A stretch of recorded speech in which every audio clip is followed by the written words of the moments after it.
Pero tú sí entonces naciste Yo nací País Vasco. en la capital del País Vasco, que se llama Vitoria-Gasteiz, que si a alguien le suena es porque en Nejapa, no sé si lo habrán rebautizado, pero cuando el polideportivo de Nejapa, donde jugaba el Nejapa cuando estaba en la Liga Mayor, se llama Vitoria-Gasteiz, en homenaje a la ciudad donde yo nací, que es la capital del País Vasco, que estuvo por muchos años colaborando y ayudando y financiando dentro del marco de la cooperación a Nejapa, porque había mucha afinidad entre un alcalde ya fallecido de Vitoria-Gasteiz, que se llamaba José Ángel Cuerda, que es el alcalde de cuando yo era un chamaquito de 15, 20 años, y René Canjura, el exalcalde de Nejapa. Y cómo no. Por muchos años estuvo 3, Pero 4, hoy no vamos a hablar de ese conflicto porque no nos dan a la hora y media, Roberto. Vamos a hablar. Claro que no, de periodismo. Estamos en el mes del periodismo. Precisamente por eso es que también te hemos invitado, porque yo no sé si celebrar o simplemente, porque fíjate que es bien complicado, ¿verdad? Aquí, pues, no sé, el periodismo, pues no tiene, pienso yo, un organismo como tal que defienda los intereses de los periodistas. La APES no defiende nada, defiende un grupito de gente, nada más, que ellos deciden quién es. Y no, pero los periodistas de verdad tienen problemas serios, graves, que pasan por el tema de despidos injustificados, salarios, mueren en la mendicidad. Y yo sé que tú estás muy consciente de todo eso, pues, ¿verdad? Y yo creo que sí, estoy convencido de que debería existir una expresión, un proyecto que permita ayudar a los periodistas, porque el periodista necesita condiciones dignas para trabajar, que en El Salvador no las tienen. Sí, yo soy de los que... Bueno, yo llegué al país, repito, en 2001, llevo 24 años, y pertenezco al gremio periodístico desde que me bajé la primera vez en Comalapa, se llamaba más entonces, no era el aeropuerto Monseñor Romero, y el calor me recibió con la bofetada para el que viene de una zona fría, como es donde yo nací. Llegué 2 días después 2 días antes, perdón, de que colapsaran las Torres Gemelas y vine vía Miami. Entonces, quizá vete a ver si hubiera sido 2 días después, no me refiero a que yo iba a estar en uno de los aviones, pero se suspendió el tráfico aéreo, vete a saber qué hubiera pasado.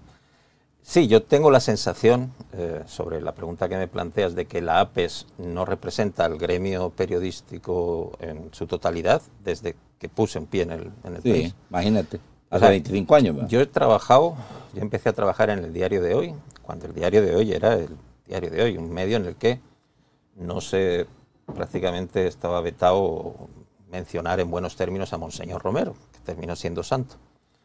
Entonces se había ya encauzado la causa. Estuve como un año y 3 meses, luego me eché 6, 7 años en la prensa gráfica, haciendo periodismo urbano, y hay una sección en particular, que era el Gran San Salvador. Que era ¿Y te gustó trabajar en otros grandes medios? Sí, yo no tuve mayores problemas. Yo renuncié a los 2 medios por decisiones personales, profesionales, de crecimiento. Pero vaya, detengámonos. ¿Y crecimiento era pasarte al Faro y el pasarte a Facto? No, de hecho yo ni me voy del diario a la prensa, me voy del diario a la nada, porque renuncio. Y la prensa... Y después te reclutan ahí estaba del Faro. La señora Cecilia Gallardo de Cano todavía. En la prensa gráfica.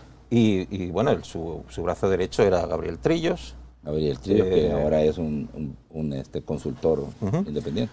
Entonces estuve también 6, 7 años en la prensa gráfica, luego me estuve 2 o 3 años de freelance, luego me estuve unos 6, 7 quizá en el Faro, y desde 2019 vuelvo a ser periodista freelance, que se llama, trabajo sobre todo con medios internacionales, pero por cómo está este gremio, por cómo está... Bueno, lograste entrevistar al ministro para una agencia internacional, ¿verdad? El ministro de Justicia y Seguridad. Para la BBC. Sí. Pero perdón con el punto de la... Yo he sentido que siempre ha estado...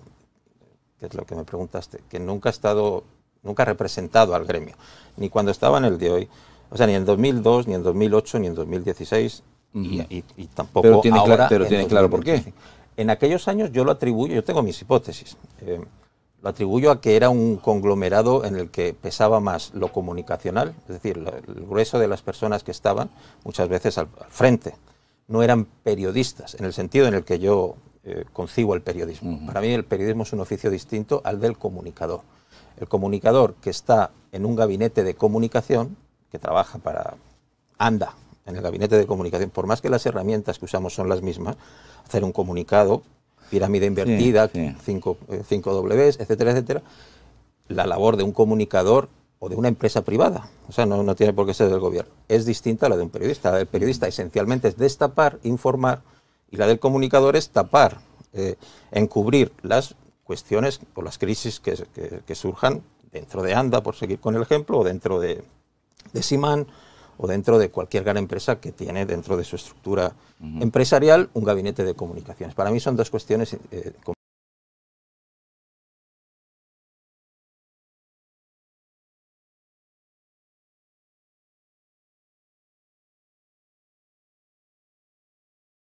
Pero fíjate que no, y sus intereses son distintos. Creo que lo que dices es como una verdad media. Yo creo que lo que le ha pasado a la APES es que siempre ha estado tomada y cooptada en esos tiempos por los partidos políticos, particularmente por el FMLN.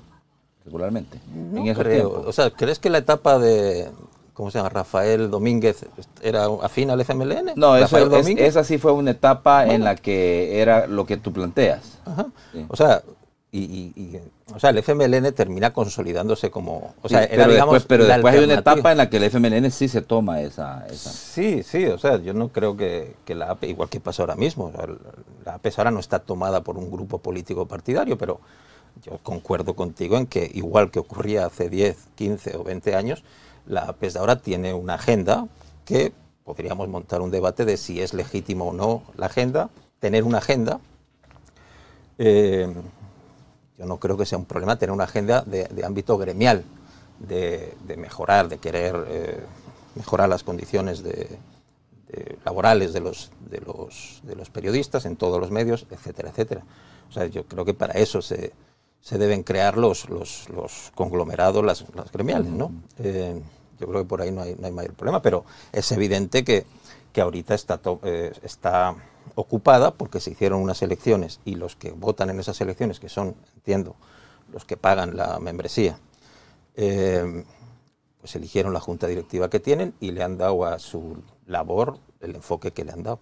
Pues ya no tienen presidente porque el señor se fue autoexiliado, según dicen, ¿verdad? Sí, Sergio Arauz, sí, que es empleado del Faro desde hace muchos años. Claro, yo conocí a Sergio Arauz y en varias ocasiones cuando se convirtió en presidente de APES le dije que ojalá yo creía que él era una persona seria, además tenía ahí a una persona que yo respeto y admiro mucho, que es Susana Peñate, pero al final terminaron, no sé, yo realmente te digo, o sea, yo creo que no, en el caso particular de la defensa de los intereses de los periodistas no debería de haber una agenda, más que la agenda de qué es lo que le afecta a los periodistas. Sí, eso dicho así en abstracto, nadie en su sano juicio... Pero eso no ocurre. Se opondría. Lo que es que no hablamos en abstracto, existe, o sea, no es el vacío en el que nos movemos. Y ellos, bajo mi criterio, erróneamente, ahí te doy mi opinión, yo no me siento representado por la APES, por la labor que hace, por los comunicados. He tenido hasta he tenido algunos problemas de ámbito personal en cuanto a reportes, por denuncias que he realizado en redes y tal, que me han pues eso, hecho de alguna manera dudar de que la labor sea lo honesta que a mí me gustaría que fuera, pero también podrían decir, a ver, si tú y yo, Josué, queremos otra APES, podríamos afiliarnos, intentar competir. Yo ya estaba afiliado. Yo igual. Lo bochornoso del tema es que un presidente de la APE salga en un programa de radio atacando a uno de los afiliados. Sí. ¿Habíase visto eso antes? Sí, de hecho, o sea, en eso vamos a remar en la misma dirección. Ese presidente de la APES yo tuve un encontronazo público con él. Me parece que ha priorizado otras funciones sobre lo que debería ser para mí la prioridad, que es cuidar pues las condiciones de los periodistas. Sí. O sea, a mí me envió un audio diciéndome que era el Walter Araujo, que era similar a Walter Araujo. Walter Araujo, que, bueno, entren en su cuenta ahora mismo, ahí me está llamando etarra, me está llamando maricón, o sea, en las últimas 24 horas, no te estoy haciendo un recuento de... Y bueno, para esta persona de la que estamos hablando, que es César Castro Faguaga, sí. no, por si alguien tiene la duda, pues o sea, no esperes de mí flores ni pero creo yo que esos encontronazos personales es de inteligentes apartarlos un poquito de si queremos juzgar la APES, así queremos juzgar a César Castro Pavón. Pero vaya, fíjate, es importante destacar una cosa, y ahí quiero entrar ya en materia, el tema de lo que yo considero debe de existir en un periodista como tal, es decir la verdad. Sí. Decir la verdad, eso, fíjate. Y te voy a poner un ejemplo bien claro. Por ejemplo, lo que acaba de pasar con la avioneta. Vaya. Periódicos internacionales y nacionales opositores al gobierno afirmaron que la procedencia de la avioneta era El Salvador. Medios responsables de México no lo hicieron así. Quienes retoman y dicen que es de El Salvador. Bueno, el tema es que aquí hay una cosa bien interesante, ¿verdad? Se equivocan, mienten, distorsionan la realidad y no se retractan. Bueno, no ejercen lo que debe ser el tema de la fe de rata, porque hay una agenda, porque esa agenda... A ver, seamos justos. El diario de hoy es de los que se subió en la versión de que la avioneta había salido de El Salvador, cuando no había pruebas. Pero cualquiera puede entrar ahora en el diario de hoy. Yo lo leí porque el propio director editorial, Óscar Picardo, lo tuiteó y con orgullo además. Creo que fue el domingo. Vaya, aquí está la nota en la que se dice inequívocamente, y así era desde el titular, que México pedía disculpas porque la avioneta no había, al menos no había pruebas, porque no sabemos de dónde despegó esa avioneta a día de hoy, Sabemos que fue detectada a 200 metros al sur de San Salvador. 200 kilómetros, no metros. Perdón, ya es obviamente un error, un hierro, un lapsus. Eso es lo que sabemos, no sabemos dónde despegó.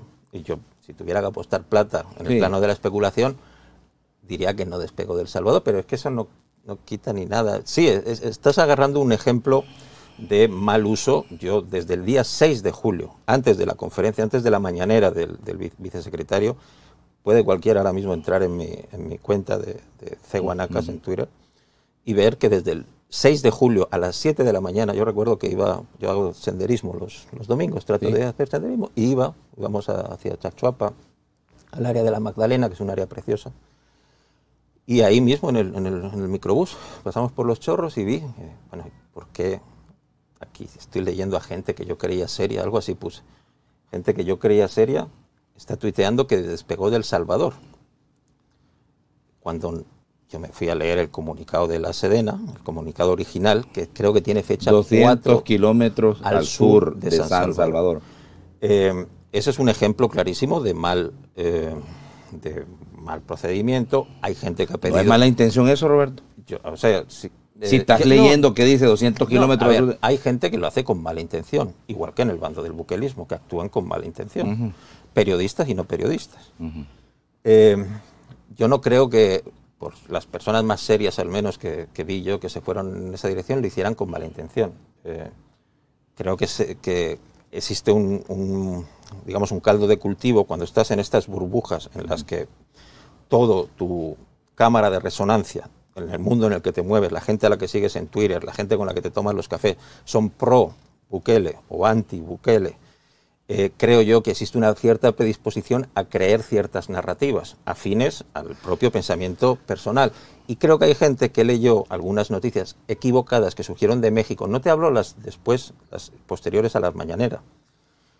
Las iniciales, hubo medios en apariencia serios, como Proceso, un medio histórico, que ante el comunicado... El único de México. Ante el comunicado, Roberto, el único. El Comercio, el Universal, todos 200 kilómetros al sur de San Salvador. Sí, pero hay gente... Ese fue un error. Y sabes que una persona que tú conoces mucho retomó Proceso. Proceso dijo que era de San Salvador. Pero, a ver, el señor Carlos Dada, que es fundador del periódico El Faro. Estamos hablando... Para mí es un error involuntario. De hecho, él, antes de que intervinieran allí y sacaran los nuevos planos, y hubo... y los nuevos mapas, y luego hubo el comunicado oficial del gobierno de México, y parece que se zanjó el tema. Carlos Dada ya había dicho, bueno, sí, yo leí Proceso, que es un medio serio, que se puede equivocar, por supuesto que se puede equivocar, pero es un medio que tiene décadas de historia y de ejercicio del periodismo, y ellos cometieron ese error de atribuir, de leer 200 kilómetros al sur de San Salvador, e interpretar erróneamente que venía de El Salvador. No es un error tan... O sea, 3 o 4 días después de procesamiento lo cometió el subsecretario en una mañanera.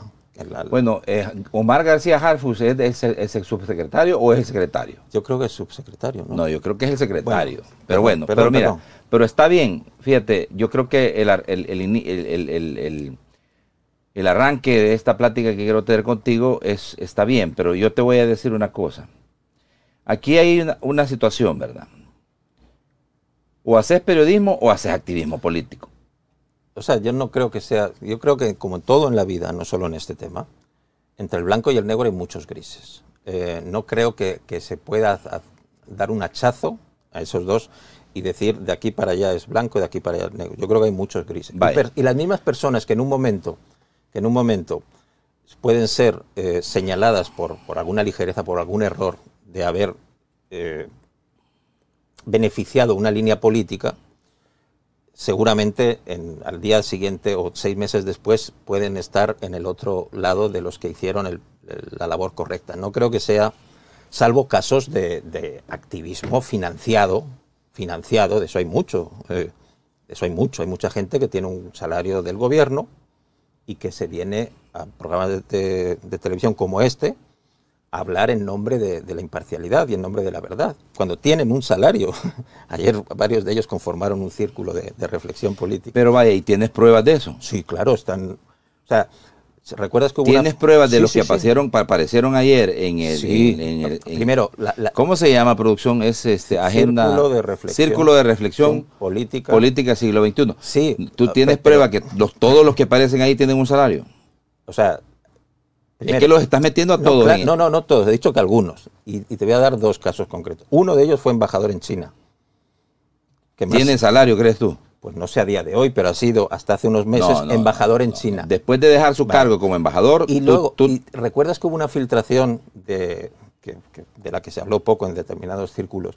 Hubo una filtración de una serie de hackers que lograron vulnerar las bases de datos del Seguro Social, sí, donde salieron todas las personas que cotizan al Seguro Social y sus salarios y sus fuentes y sus direcciones. A mí, en lo personal, y lo dije, me pareció un error filtrar eso tan crudo, pero vamos, supongo, no sé si tomaste el ejercicio de buscar a personas que conocías, y yo busqué a personas que... Hablo del ámbito personal, la madre de mis hijas, bueno, y aparecía cabalmente todos los datos. O sea, era una filtración honesta. Eso es de hace un año. ¿Una filtración honesta? Perdón, una filtración con información correcta.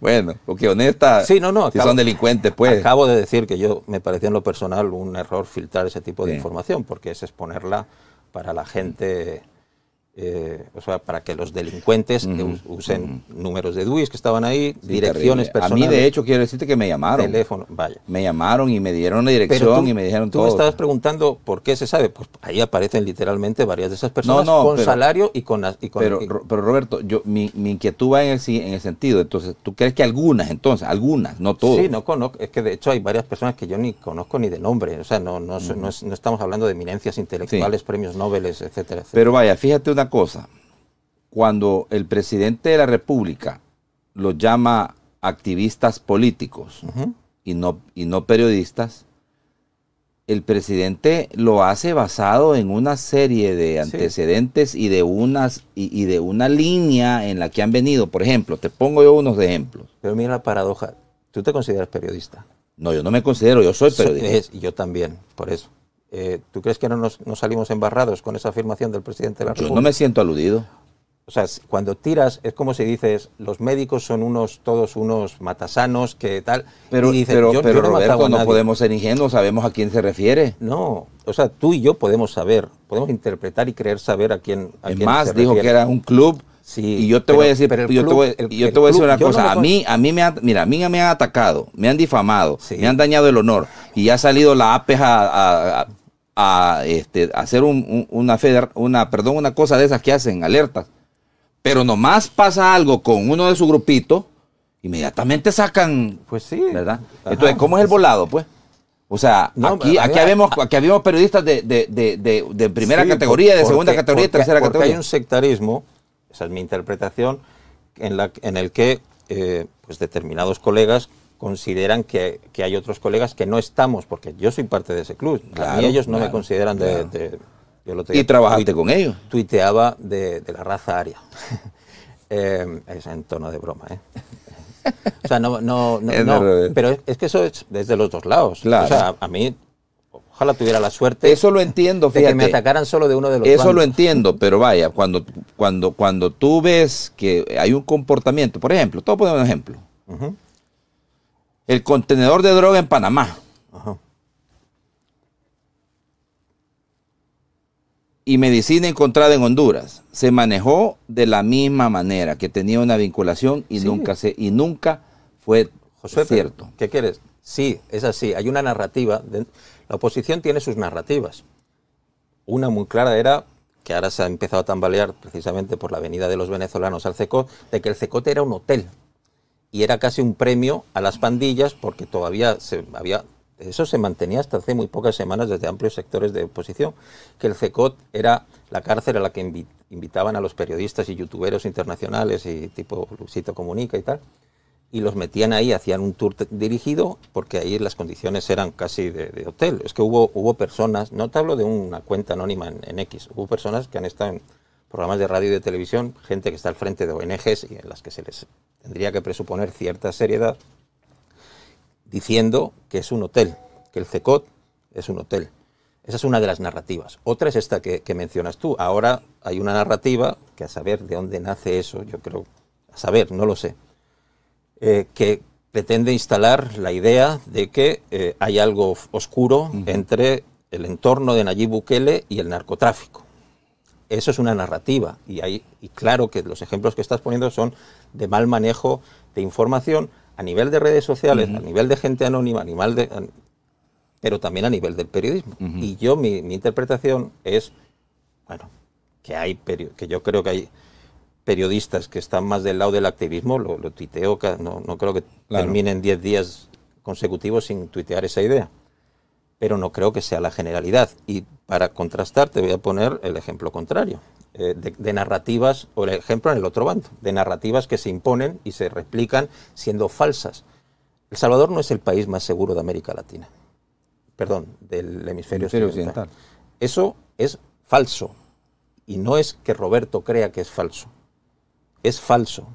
Porque Canadá, en los datos públicos, los datos que se tienen contrastados de años, Canadá sigue teniendo una tasa de homicidios por debajo a la del Salvador, que es el elemento que se elige desde el buquelismo, desde el oficialismo, para hacer esa aseveración.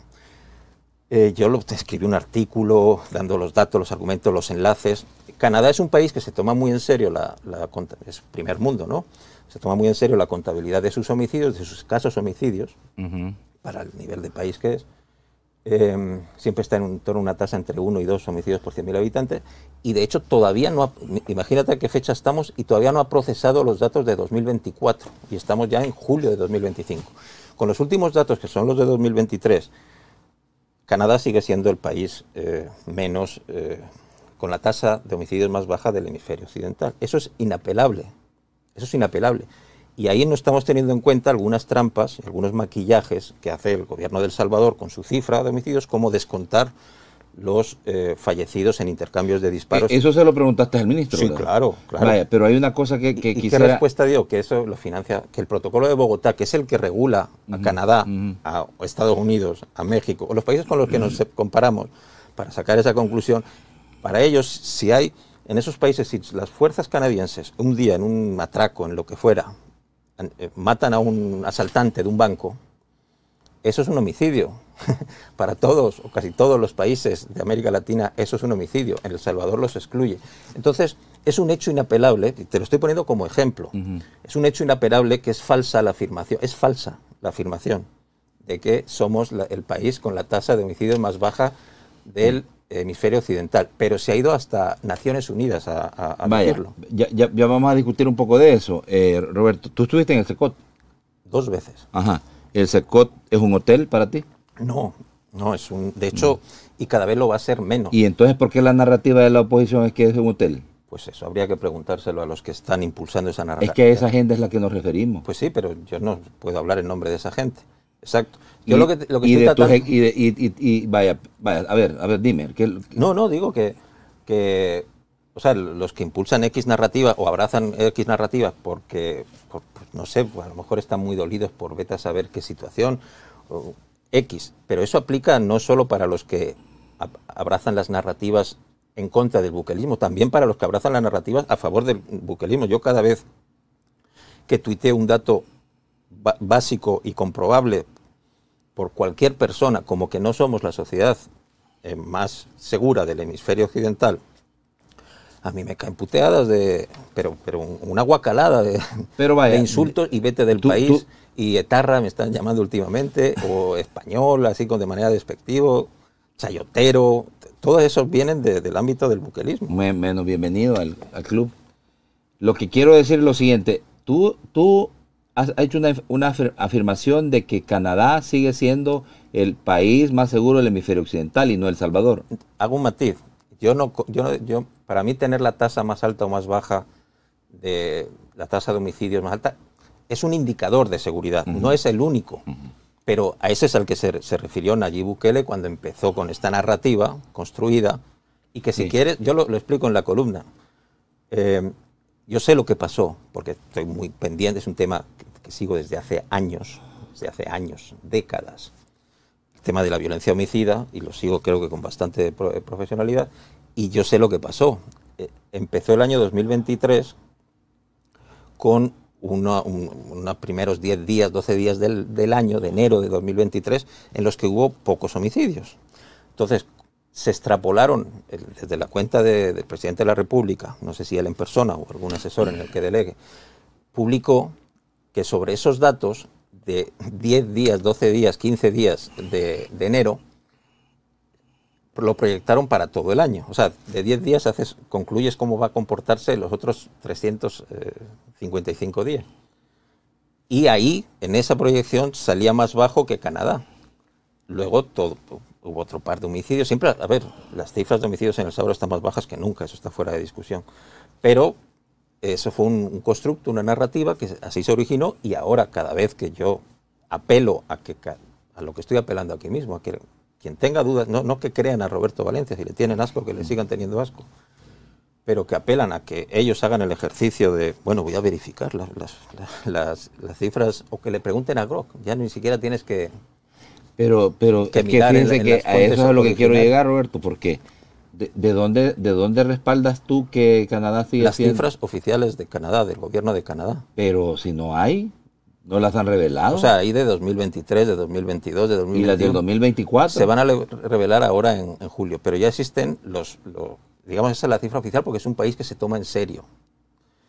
De todas maneras, esto se empezó a decir sobre los datos de 2023, que ya eran públicos. O sea, este constructo se viene diciendo, y yo te adelanto, y lo vas a ver pues tengo anotada la fecha en la que el gobierno de Canadá se publica sus cifras. Van a ser más bajas que las de El Salvador en 2024, que es lo que hay que comparar. Peras con peras, manzanas con manzanas. Sí.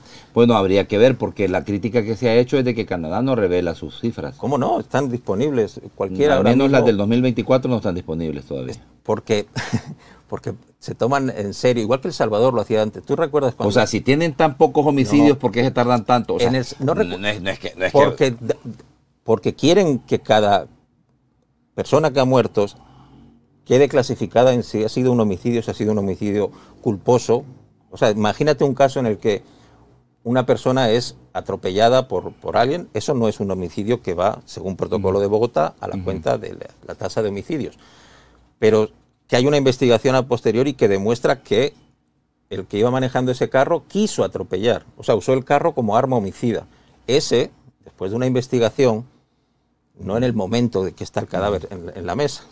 Por eso es que tú crees que se toman, porque verifican... Claro, pero es lo que hacen casi todos los países del mundo. Pero hay una cosa que es importante, fíjate, hablando de Canadá.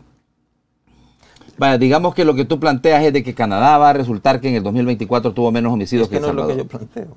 O sea, es que esos son hechos. Luego, basado en las cifras. Luego hay un debate de si, porque yo creo, ponete que El Salvador en 2025, que va mejor, ponete que las cifras, que eso lo conoceremos a mediados del año que viene, que en El Salvador que El Salvador, perdón, en 2025 tiene una tasa 2 décimas por debajo de Canadá.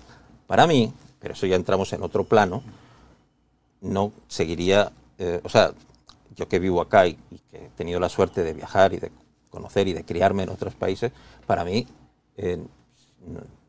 aunque tuviéramos 2 décimas por debajo de la cifra de Canadá, la tasa de homicidios no significaría que somos una sociedad menos violenta que Canadá, porque ahí entran otros elementos que más allá de la tasa de homicidios, por ejemplo, que te roben, que no te roben.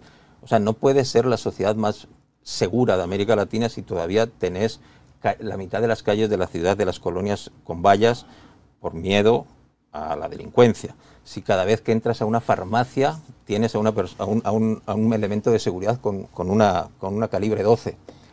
Eso lo ves tú cuando viajas fuera. O sea, vas a Madrid, vas a París, vas a Lisboa, vas a Rabat, entras a una farmacia y hay una persona con un calibre 12. Vaya.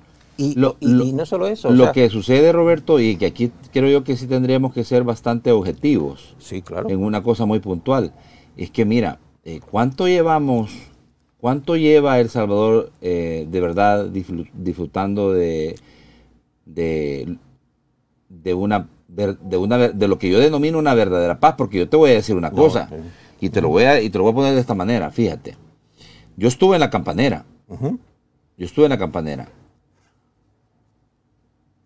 Ese lugar fue objeto, y esa comunidad fue objeto de sendos reportajes, incluso para la agencia en la que tú trabajas, cuando era una comunidad estigmatizada. Una película grabaron ahí. Vaya. Anda a ver si van. Vida loca. Ve tú a ver si van ahora que la gente está disfrutando de no ser extorsionada, de no ser amenazada, de que los van a matar. No van. Pues sí. Yo de hecho, la Campanera, has dado en la diana. La Campanera es de todas las comunidades que estaban estigmatizadas en este país, es la que yo elegí para un reportaje que salió en el diario ABC de España hace pocos meses, de cómo habían cambiado las condiciones de vida, y fui, paseé, hice videos. Ahora, mi más reciente reportaje para la BBC, estuve en la 10 de octubre, estuve en la Valle Nuevo de Ilopango, estuve en la San José del Pino, aquí en Santa Tecla, y estuve, como digo, yo agarré un bus de la 101, me bajé ahí enfrente de Juzgados, a este lado del San Rafael, me di la vuelta a San Rafael y entré por esa comunidad, que es la comunidad San Rafael, una calle recta. En esa comunidad vivía en la San José del Pino vivía el 13, creo. Varios de los liderazgos, el 13, el finado 13, que fue asesinado en Zacatraz hace un año más o menos, por sus propios compañeros de la MS-13, y el Sirra. O sea, la Teclas Locos es uno de los clicas que más luto han causado a estas. Pero vaya, apartemos el tema de qué país es el más. Sí, claro, es el menos violento del hemisferio occidental. Razón. Es que para mí como analista que llevo viendo, que he tenido que ver y que procesar situaciones y vivir como periodista, que este país tuviera una tasa de 106 homicidios por 100.000 habitantes hace 10 años, no hace 10 siglos. Sí. Hace 10 años la tasa de El Salvador era 106 homicidios por 100.000 habitantes. ¿Es que yo le doy importancia a que tengamos 1.9, que ahora sea 1.9 o 2.1, viniendo de 106? No, yo la estoy poniendo como ejemplo. Para mí el logro es ese. La estoy poniendo como ejemplo, en respuesta a la temática que estábamos abordando, de narrativas que se imponen, igual que desde el antibuquelismo se está queriendo imponer esa narrativa. Ni siquiera yo me atrevo a calificarla como falsa. Me atrevo a decir que no hay elementos para sostener que el entorno de Bukele está traficando drogas, kilos y kilos. No hay elementos. Quizás esté pasando, pero no hay elementos. Y es una narrativa que se quiere imponer para dañar. Y es un claro ejemplo de una narrativa equivocada, que a algunos colegas, lamentablemente, pues no les cuesta irse por ese camino, pero la del país más seguro y lo más grave occidental es otra narrativa. Pero lo más grave es que no rectifican. Sí. Y eso es lo más delicado, porque entonces quiere decir, por ejemplo, mira, yo te voy a decir una cosa, y lastimosamente lo tenemos que traer a colación. Hubo una publicación que realizó, que era hasta un reportaje, creo, y lo calzó este señor Faguaga. Lo desmintieron. Sí, yo fui. De hecho, por eso fue la discusión. Bueno, fuiste tú el que lo desmentiste. ¿Y en algún momento él hizo una rectificación? No. Vaya, pero ¿tú crees que el próximo invitado que tengas aquí mañana o pasado va a venir y no después de haber escuchado a Roberto Valencia, después de haber escuchado a Roberto Valencia, el corte, lo que sea, va a decir que va a ir a él a verificar? Bueno, vaya a ver si tiene razón este. A ver de qué lado más caleguano. Voy a ver las cifras oficiales del gobierno de Canadá. Lo que pasa es que habría que ver, Roberto, qué es lo que va a salir o qué va a revelar Canadá ahorita. No, ya están las cifras de 2023, se puede comparar 2023 sobre 2023, punto. O sea, si... pero a fuerza de ser honesta, a fuerza de ser honesto, en el 2023 no se planteó de parte de las autoridades que el país fuera el más seguro del hemisferio occidental. No? Cuando yo hice el rastreo del primer tuit en el que el presidente de la República, desde su propia cuenta personal, planteó eso, y cualquiera puede hacer, buscar dentro de la cuenta, y era en enero del 2024. Ya ahí entonces estaba planteando, y era sobre los datos de 2023, es que es así. Y ya, ¿tú crees que van a venir aquí a decir todas las personas que han pasado por esta misma silla y han dicho que El Salvador es el país más seguro del hemisferio occidental? Van a venir mañana a decir, sí, perdón, empiezo mi entrevista con una fe de rata. Bueno, Josué, tú lo has dicho algunas veces seguramente, ¿no? Vas a empezar después de verificar mañana el programa diciendo, sí, mira, está verificado y con los datos que tenemos a día de hoy, los datos oficiales, no se puede concluir. Sí. Nadie lo va a hacer. Sí, pero Roberto, ¿en qué ha caído el periodismo? Ese es lo que debemos de discutir. Eso es lo triste. Yo creo que atraviesa uno de los peores momentos, pero no, como creo que es tu idea, porque haya un grupo de 10, 20, 30 o 40 que están haciendo una serie de trabajos que van en podemos decirlo, a ver qué términos selecciono, de desgaste del gobierno y de pintar un escenario pues lo más oscuro que se pueda, ¿no? Que creo yo que es deshonesto. A ver, yo un ejemplo que me gusta poner cuando hablo de estos temas, yo doy clases en una universidad, clases de análisis crítico, sí. Entonces este es un tema recurrente. Déjame hacer un paréntesis, porque mi equipo de trabajo buscó en ChatGPT. Ajá. Ay, Dios. Sí, esa es la fuente con la que vas a finiquitar el tabaco. Espérate, pero tú hablaste de Grok. O sea, no me puedes refutar esto. Que hagan búsquedas en Grok. Ajá. No, tú hablaste de Grok. Va a replicar el discurso oficial y va a replicar a un presidente habiendo dicho en Naciones Unidas esta frase. No, es que vamos al tema de la objetividad. Claro, si eso es lo que estoy apelando yo. Bueno, no la objetividad no existe. La verdad. Yo prefiero... La verdad, ¿desde cuándo es que se dijo que El Salvador... Pues no es 2023, Roberto? 2024, he dicho. 2024 sí. Dijiste 2023. Sobre 2023 se dijo en los primeros días de enero del 2024 apelando a 2023. Bueno, ahí está. En el 24 sí, porque fíjate que dice, que hablar sobre 2023. La primera vez que se hizo esa afirmación, que nos convertimos en el país más seguro del hemisferio occidental, fue un tuit publicado en 2024 por el señor presidente de la República. En enero, ¿verdad? Septiembre. No, fue en enero. Lo voy a buscar y te lo pongo. Bueno, mira, septiembre dice. Septiembre dice. Hay una columna en mi blog que se llama El Salvador no es el país más seguro de América Latina, donde están todos los enlaces. Y honestamente, o sea, si quieres seguimos hablando de esto. Yo no espérate, ya lo vamos estoy muy seguro de mi trabajo y de lo que hago y de este tema, sobre todo. Pero el hecho es que El Salvador... Septiembre de 2024 es el tuit del presidente de la República. Y aquí está, basado en un sondeo de Gallup. Será raro el mes en el que no ha firmado esto, bien sea en tweets o bien sea en discurso. En septiembre seguramente lo dijo porque fue a Naciones Unidas en el 15 de septiembre. Te quiero preguntar con claridad meridiana. Ajá. No importa si Canadá es el país más seguro del hemisferio occidental. ¿Importa? El tema es que El Salvador sí o no está viviendo un cambio y una transformación significativa. Indiscutiblemente.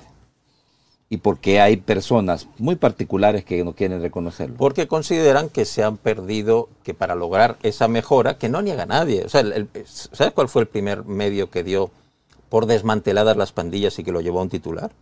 El Faro. El Faro. Fue el medio que primero tituló que las pandillas ya estaban desmanteladas. Eso lo dijo el Faro. Entonces, o sea, las mejoras, hay que ser muy... O sea, creo que muy poca gente ya dentro de la oposición, incluso la más fanatizada, creo que nadie niega que las cifras de homicidios están más bajas que nunca. Claro. Y eso es de ABC.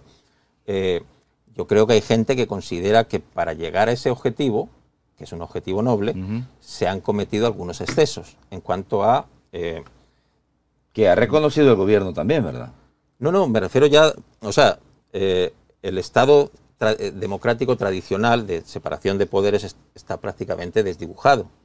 O sea, ya no existe separación de poderes desde el 1 de mayo del 2021, cuando se aparta el fiscal, cuando se aparta a la Sala de lo Constitucional, y las decisiones que vinieron después de esas...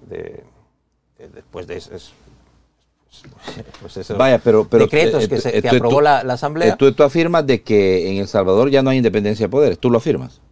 Claro, pero es que la firma, creo que en eso ni siquiera desde... O sea, creo que hasta el propio presidente Nayib Bukele se ha resignado a dar eso por hecho, porque... Pero, o sea, en una declaración como la del 1 de junio, en la que dice, bueno, síganme llamando dictador. Pero eso es refutable. Sí. Por ejemplo, acaban de poner en libertad a un ministro que aceptó traficar con armas. Atilio. ¿Atilio? Ajá. ¿Y? Pues sí, pero es... A ver, Josué. Entonces, la figura... Es que, y hay otros ejemplos, o sea, como eso. ¿Realmente crees que tenemos un fiscal general independiente? Pues mira, ¿Realmente lo crees? Lo que yo puedo decirte es lo siguiente, que Raúl Melara tampoco era independiente. Vaya, pero... Y que el pollo crudo, peor todavía. Vaya, pero eso significa ahora, que el actual tampoco... Yo lo que te puedo decir es de que hoy en día se está procesando gente por corrupción, que Raúl Melara y que el pollo crudo no se hubieran atrevido a hacerlo. Mira, vamos a poner los ejemplos concretos. Tenemos unas investigaciones periodísticas para hilvanar. Te voy a poner un ejemplo. Raúl Melara, Ajá. Norman Quijano. Ajá. Vaya. Norman Quijano, en la elección de 2014, ¿sí? Sí. Por medio de Ernesto Mason le entregaron una matatada de pisto y lo grabaron los pandilleros. ¿Sí o no? Ajá. Vaya. ¿Qué hizo Raúl Melara con Norman Quijano? ¿Lo recuerdas tú? Sí, pero es que... Lo mandó a llamar para platicar en su despacho de que lo iba a acusar. Pero entendés que no estás hablando con alguien que esté defendiendo la labor de Melara o que esté defendiendo la labor de Luis. Claro. Para mí esas personas eran también agentes políticos elegidos en clave política y que respondían a intereses políticos, igual que el actual.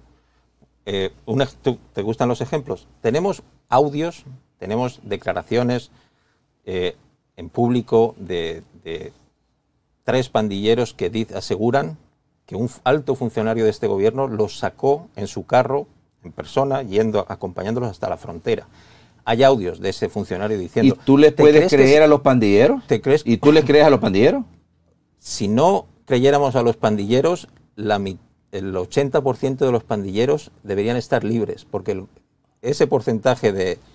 ¿En serio, Roberto, le creerías a un pandillero criminal? Cuando es un testigo criteriado, ¿qué crees que es? O sea, un testigo criteriado por el que se condena toda una clica. Ese testigo criteriado, ¿qué crees que es? En la inmensa mayoría de los casos es un pandillero. Es un pandillero arrepentido que tuvo problemas, que estaba amenazado de muerte por la propia clica. Se criteria, le pone el dedo a todos sus compañeros y sobre esa base, sobre ese testimonio de ese pandillero, es que se han logrado las condenas de la inmensa mayoría de los pandilleros que están en las cárceles, incluidos los máximos líderes. Entonces, el propio sistema crea a los pandilleros. ¿Es una falacia apelar al crees a un pandillero?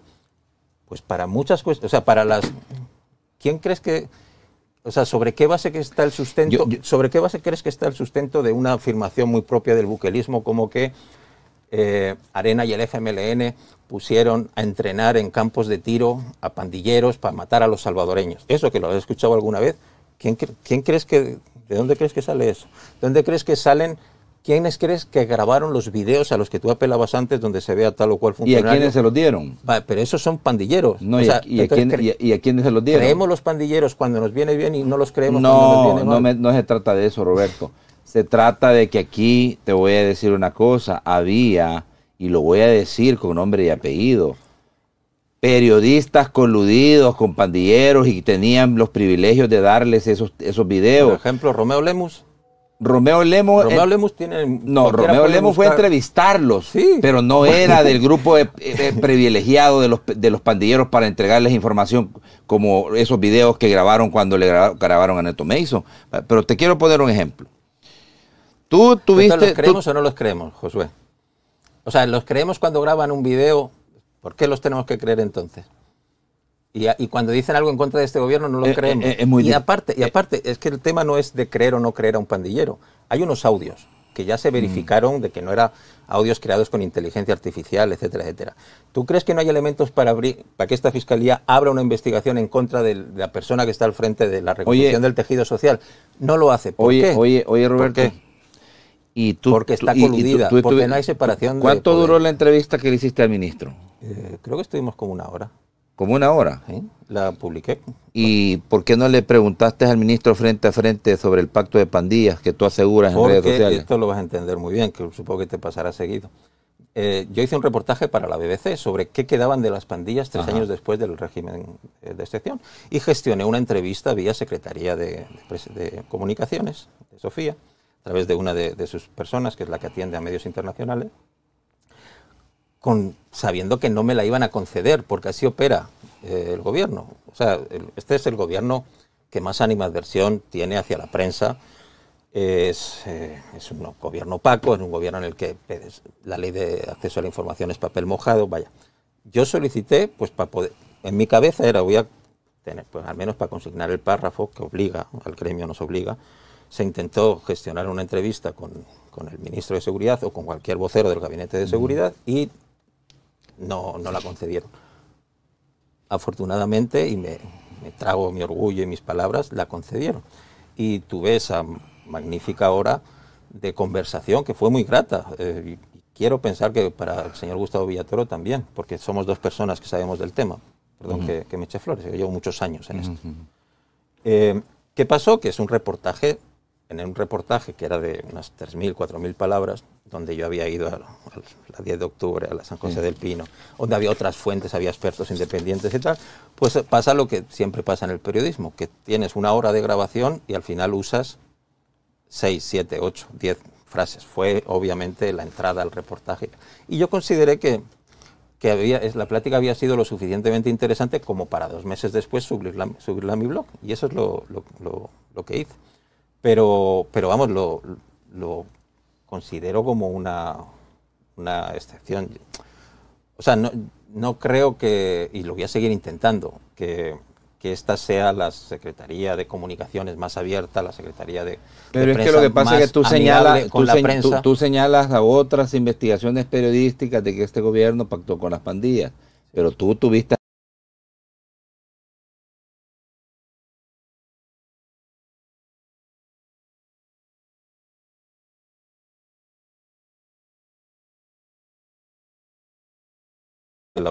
los gabinetes de comunicación. ¿Y lo aceptaste? Sí, claro, por eso me la concedieron, pero me dijeron que expresamente no podía hablar de... O sea, que tenía que ser sobre el tema que yo estaba investigando, que era... Ah, pero es que tú pusiste el tema. Claro, pero no... Pero pudiste haber dicho, pero Roberto, pudiste haber dicho que querías preguntar de eso. Por ejemplo, en ese momento que se hizo esa entrevista, que fue a finales de abril, el 28, 2 o 3 días antes de los videos del Faro, con el Charlie... Sí. El tema así más en agenda era lo de Kilmar. Kilmar Ábrego García, el salvadoreño que ha estado yendo y viniendo, que no sé si es el único que ha logrado salir del CECOT, una máxima... Es que ya no estaba en el CECOT. Sí, cabal, pero... Ya no estaba, él fue movido del CECOT que unos días después de llegar. Se lo escuché y me lo dijo a mí en persona, y se lo ha dicho a todas las personas que llegan ahí, al director del CECOT, decir que del CECOT no sale nadie. Entonces, ese es en el plano anecdótico. Entonces, se me dijo desde la Secretaría de Comunicaciones, vaya, te tienes que ceñir al tema que tú has planteado, no vayas a preguntar sobre Kilmar y tal. Eso, si uno quiere cuestionarme puede hacerlo, porque hay colegas, o yo en otras etapas de mi vida en los que si me condicionan una entrevista digo que no. Y esta vez no lo dije, porque pensé que para mis lectores poder intercambiar pareceres con un ministro, algo tan escaso, porque son muy No, pero Roberto, o sea, no te puedes quejar de algo que tú mismo pediste. Pero ¿cómo estoy diciendo que consideré hacerlo?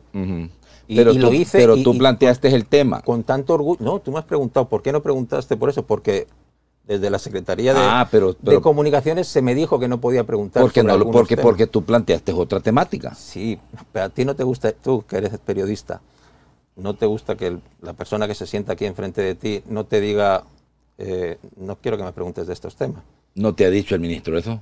No, el ministro no, la Secretaría de Comunicaciones. Sí, pero tú les planteaste que querías un tema. Dicho yo, como fue tan Pero tú pudiste haberle dicho a la Secretaría de Comunicaciones, mire, pero yo quiero platicar de ese tema. Claro que se lo podía haber dicho, pero yo consideré que para mis lectores, y teniendo ya un tema agendado con un medio internacional como es la BBC, creo yo que era más la ganancia de tener a un ministro que me consta, sabe del tema, él lleva muchos años en esto, y que hasta en un plano personal yo quería tener esa conversación, y creo, bueno, de hecho la entrevista termina emplazándome a que hablemos otro día desde el lado académico sobre uno de los temas que me atreví a meter, que es este del protocolo de Bogotá, por qué contabilizan de manera diferente los homicidios aquí que en Canadá, y por qué contabilizan de manera diferente los homicidios ocurridos después del 2022 o antes del 2022, porque una cuestión muy recurrente, que se la has escuchado a varios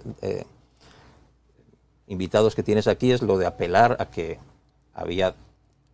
hace 10 años había tantos miles de salvadoreños asesinados, el propio presidente de la República lo dice. Un porcentaje altísimo de esos miles de asesinados son pandilleros. Son pandilleros. Muertos por las fuerzas de seguridad, muertos por la pandilla contraria, durante años y años. O sea, en la cifra que ahora el presidente, como incluye desaparecidos y tal, ha elevado hasta 200.000 salvadoreños muertos, ahí hay miles de pandilleros, mezclados con gente honrada, con sus víctimas. A mí no me termina de hacerme sentir cómodo esas que se echan y se vuelcan y se replican, sabiendo que la gente no va a pasar la lupa, pero algunos nos dedicamos a pasar la lupa. Déjame hacer un paréntesis. Tú consideres de que no es El Salvador, sino Canadá. Para mí eso es irrelevante. ¿Sí crees que en El Salvador hay un cambio drástico en el tema de la violencia homicida, sobre todo la violencia que se desprendía de las pandillas, ¿verdad? Pero hay una cosa que quiero preguntarte, porque creo que hasta en tus redes has insistido mucho en que Canadá es el país con la menor tasa de violencia homicida y no El Salvador. ¿Por qué no reconoces que El Salvador es porque es la administración del presidente Bukele? No, porque estamos apelando a los datos fácticos. Ya digo que luego se podría hacer un debate sobre si ese indicador en particular es generalizable a la seguridad, que es un concepto mucho más amplio. Y seguridad no es solo que no te asesinen. Si tú o sea, tú ves que en Canadá, una ciudad, en Edmonton, vas a un parqueo de un centro comercial y hay un cartel, como hay aquí en todos si te roban algo, nosotros nos lavamos las manos. O sea, cuando tienes la necesidad de poner esos carteles en todos los parqueos de centros comerciales, de restaurantes de esta ciudad, ¿crees que eso es una señal de que somos la sociedad menos violenta? Al margen de que estemos 2 o 3 puntos porcentuales. Y la gente, y yo entiendo, trato de entender a la gente en las comunidades, sobre todo la gente que está viviendo en el norte, en Estados Unidos, muchas me responden, los que no son bots, personas detrás. Yo lo sé, mi familia me dice que ahora puede pasear en el cantón, que puede caminar por la comunidad, que han abierto un negocio, una pupusería que está abierta hasta las 9. Y eso es cierto, lo sé, lo he visto. Y ese es el contraargumento cuando somos la sociedad menos violenta, más segura del hemisferio occidental. No, perdón. A ver, si alguien de esas personas nos está viendo, que ahora no haya una pandilla que no te extorsione, que no ponga un toque de queda, afortunadamente, eso no significa que seamos la sociedad más segura del hemisferio occidental. Eso significa que hemos pasado de un estado de vulneración absoluta, que es lo que desde varios sectores de oposición nunca les cuesta digerir, de vulneración absoluta del diario vivir, de esos toques de queda, de un condicionamiento de las pandillas que incluso no te permitían elegir el instituto que querías para tu hijo o para tu hija, porque quedaba en una comunidad en la que controlada por otra pandilla. Eso ha dejado de existir, eso es un logro infinito que yo honestamente creí que me moriría y que no vería. Ese logro infinito que está todavía consolidándose, ¿eh? Yo no creo que esté cerrada esa batalla. Pero que haya esa mejora que la gente valora tanto, en especial si es esa persona que se fue por motivos de seguridad y está viviendo en Estados Unidos y ahora habla con su mamá, con su hermano, con su esposa, con sus hijos, y le dicen, ahora están mucho mejor las cosas. Bien, eso es así, eso no muy poca gente lo niega, y de los que menos lo niega soy yo, porque hago mucho trabajo de comunidad. ¿Sabes qué voy a hacer cuando termine yo aquí ahora? Me voy a ir a comprar al centro de San Salvador, a ir a comprar en los puestos. Porque me gusta estar mucho en la calle, me gusta mucho el bus, creo estar bastante en contacto en comunidades, creo escuchar bastante lo que se cuece en las calles. Entonces, a ver, el logro infinito que supone haber eliminado esas estructuras criminales que condicionaban la vida de tanta gente inocente a niveles que cuesta imaginar en otras sociedades que se lograra enquistar de una manera tan agresiva un fenómeno criminal como eran las maras, que se haya logrado eliminar eso no nos convierte automáticamente en la sociedad más segura del hemisferio occidental. Afortunadamente hay otros países, otros lugares en el mundo que muchas veces coinciden con los países que, digamos, tienen un mayor desarrollo humano, pero no siempre. En las sociedades del sudeste asiático, por ejemplo, hay países muy pobres, Vietnam, Camboya. En el sudeste asiático se da ese fenómeno de que, por cuestiones culturales seguramente, hay mucha pobreza, convive mucha pobreza, pero hay un mayor respeto a la vida.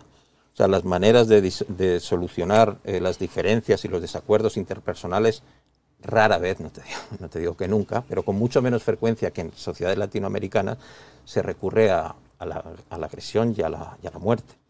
Son sociedades más respetuosas que, repito, sí, a veces coinciden con un índice de desarrollo humano alto, como Japón, pero no siempre. Pero sí reconoces de que mucho de lo que sufrió y mucho de lo que permitió que fueran aterrorizadas las comunidades, casi que todo el pueblo salvadoreño, fue porque los gobiernos que pudieron haber resuelto este problema en el pasado no lo hicieron. Lejos de eso lo potenciaron, porque de alguna manera se beneficiaban de todo eso. Sí, de hecho, yo tengo perdón que haga la cuñita, tengo un libro que se llama Carta desde Zacatrás, que explora mucho lo ocurrido en la posguerra, en la inmediata posguerra, en los 90. Hice un trabajo muy intenso de documentación, de entrevistas, de rastreo, de hemeroteca, muy intenso. Y de entrevistar a muchos de los actores que estuvieron en esa dinámica. Claro, yo no tengo la más mínima duda de que en la inmediata posguerra se tomaron unas muy malas decisiones. El problema es que si uno, repito, esa afirmación es así. Creo que si tienes aquí algún invitado alguna vez que lo niega, de que se tomaron muy malas decisiones en el 94, en el 95, en el 96, la comunidad internacional nos empujó a tomar malas decisiones. Hubo una reingeniería de la policía, se crearon nuevas instituciones desde la nada, se abolieron cuerpos policiales sin que estuviera todavía preparado un sustituto, se hizo una nueva arquitectura legislativa, se aprobaron un montón de leyes garantistas. Exacto, por ejemplo la ley del menor infractor. Todo eso se hizo muy mal en esa época, y todo eso fueron ingredientes que alimentaron el fenómeno de las maras. Pero la paradoja, ¿sabes cuál es? Que varias de las personas que están ahora combatiendo el fenómeno y que incluso forman parte del gabinete de seguridad eran las personas que estaban tomando las decisiones en aquella época. Sí, pero, a ver. Sí, es así. No, pero, a ver, te lo preguntaba de esa manera porque, es decir, fíjate, Francisco Flores, digamos, es cuando este fenómeno comienza a dar ya señales de que se estaba descontrolando. ¿Te acuerdas de esa conferencia de Francisco Flores en la DINA? ¿Cómo no? Detrás de un graffiti de una mara, sí, en donde él lanza aquel famoso plan. Barrio 18, de hecho terminó siendo icónica, de ahí es el Charlie, de qué pequeño es el mundo. El Charlie ya en esa época estaba tomando el liderazgo, porque ahí es donde se rodó el documental 18 with a Bullet, que está es un documental maravilloso, una fotografía de cómo eran las pandillas en los años 2005-2006. Y ese es el ejemplo que yo en mis clases de análisis crítico pongo siempre de primer gran error. ¿Por qué? Porque esas decisiones, porque el manodurismo, el plan mano dura que lanzó aquel día de julio del 2003, el expresidente ya fallecido Francisco Flores, fue una decisión política, estrictamente política, política en el ámbito de las comunicaciones. Fue una decisión que se tomó en un gabinete de comunicación, no se tomó en un gabinete de seguridad.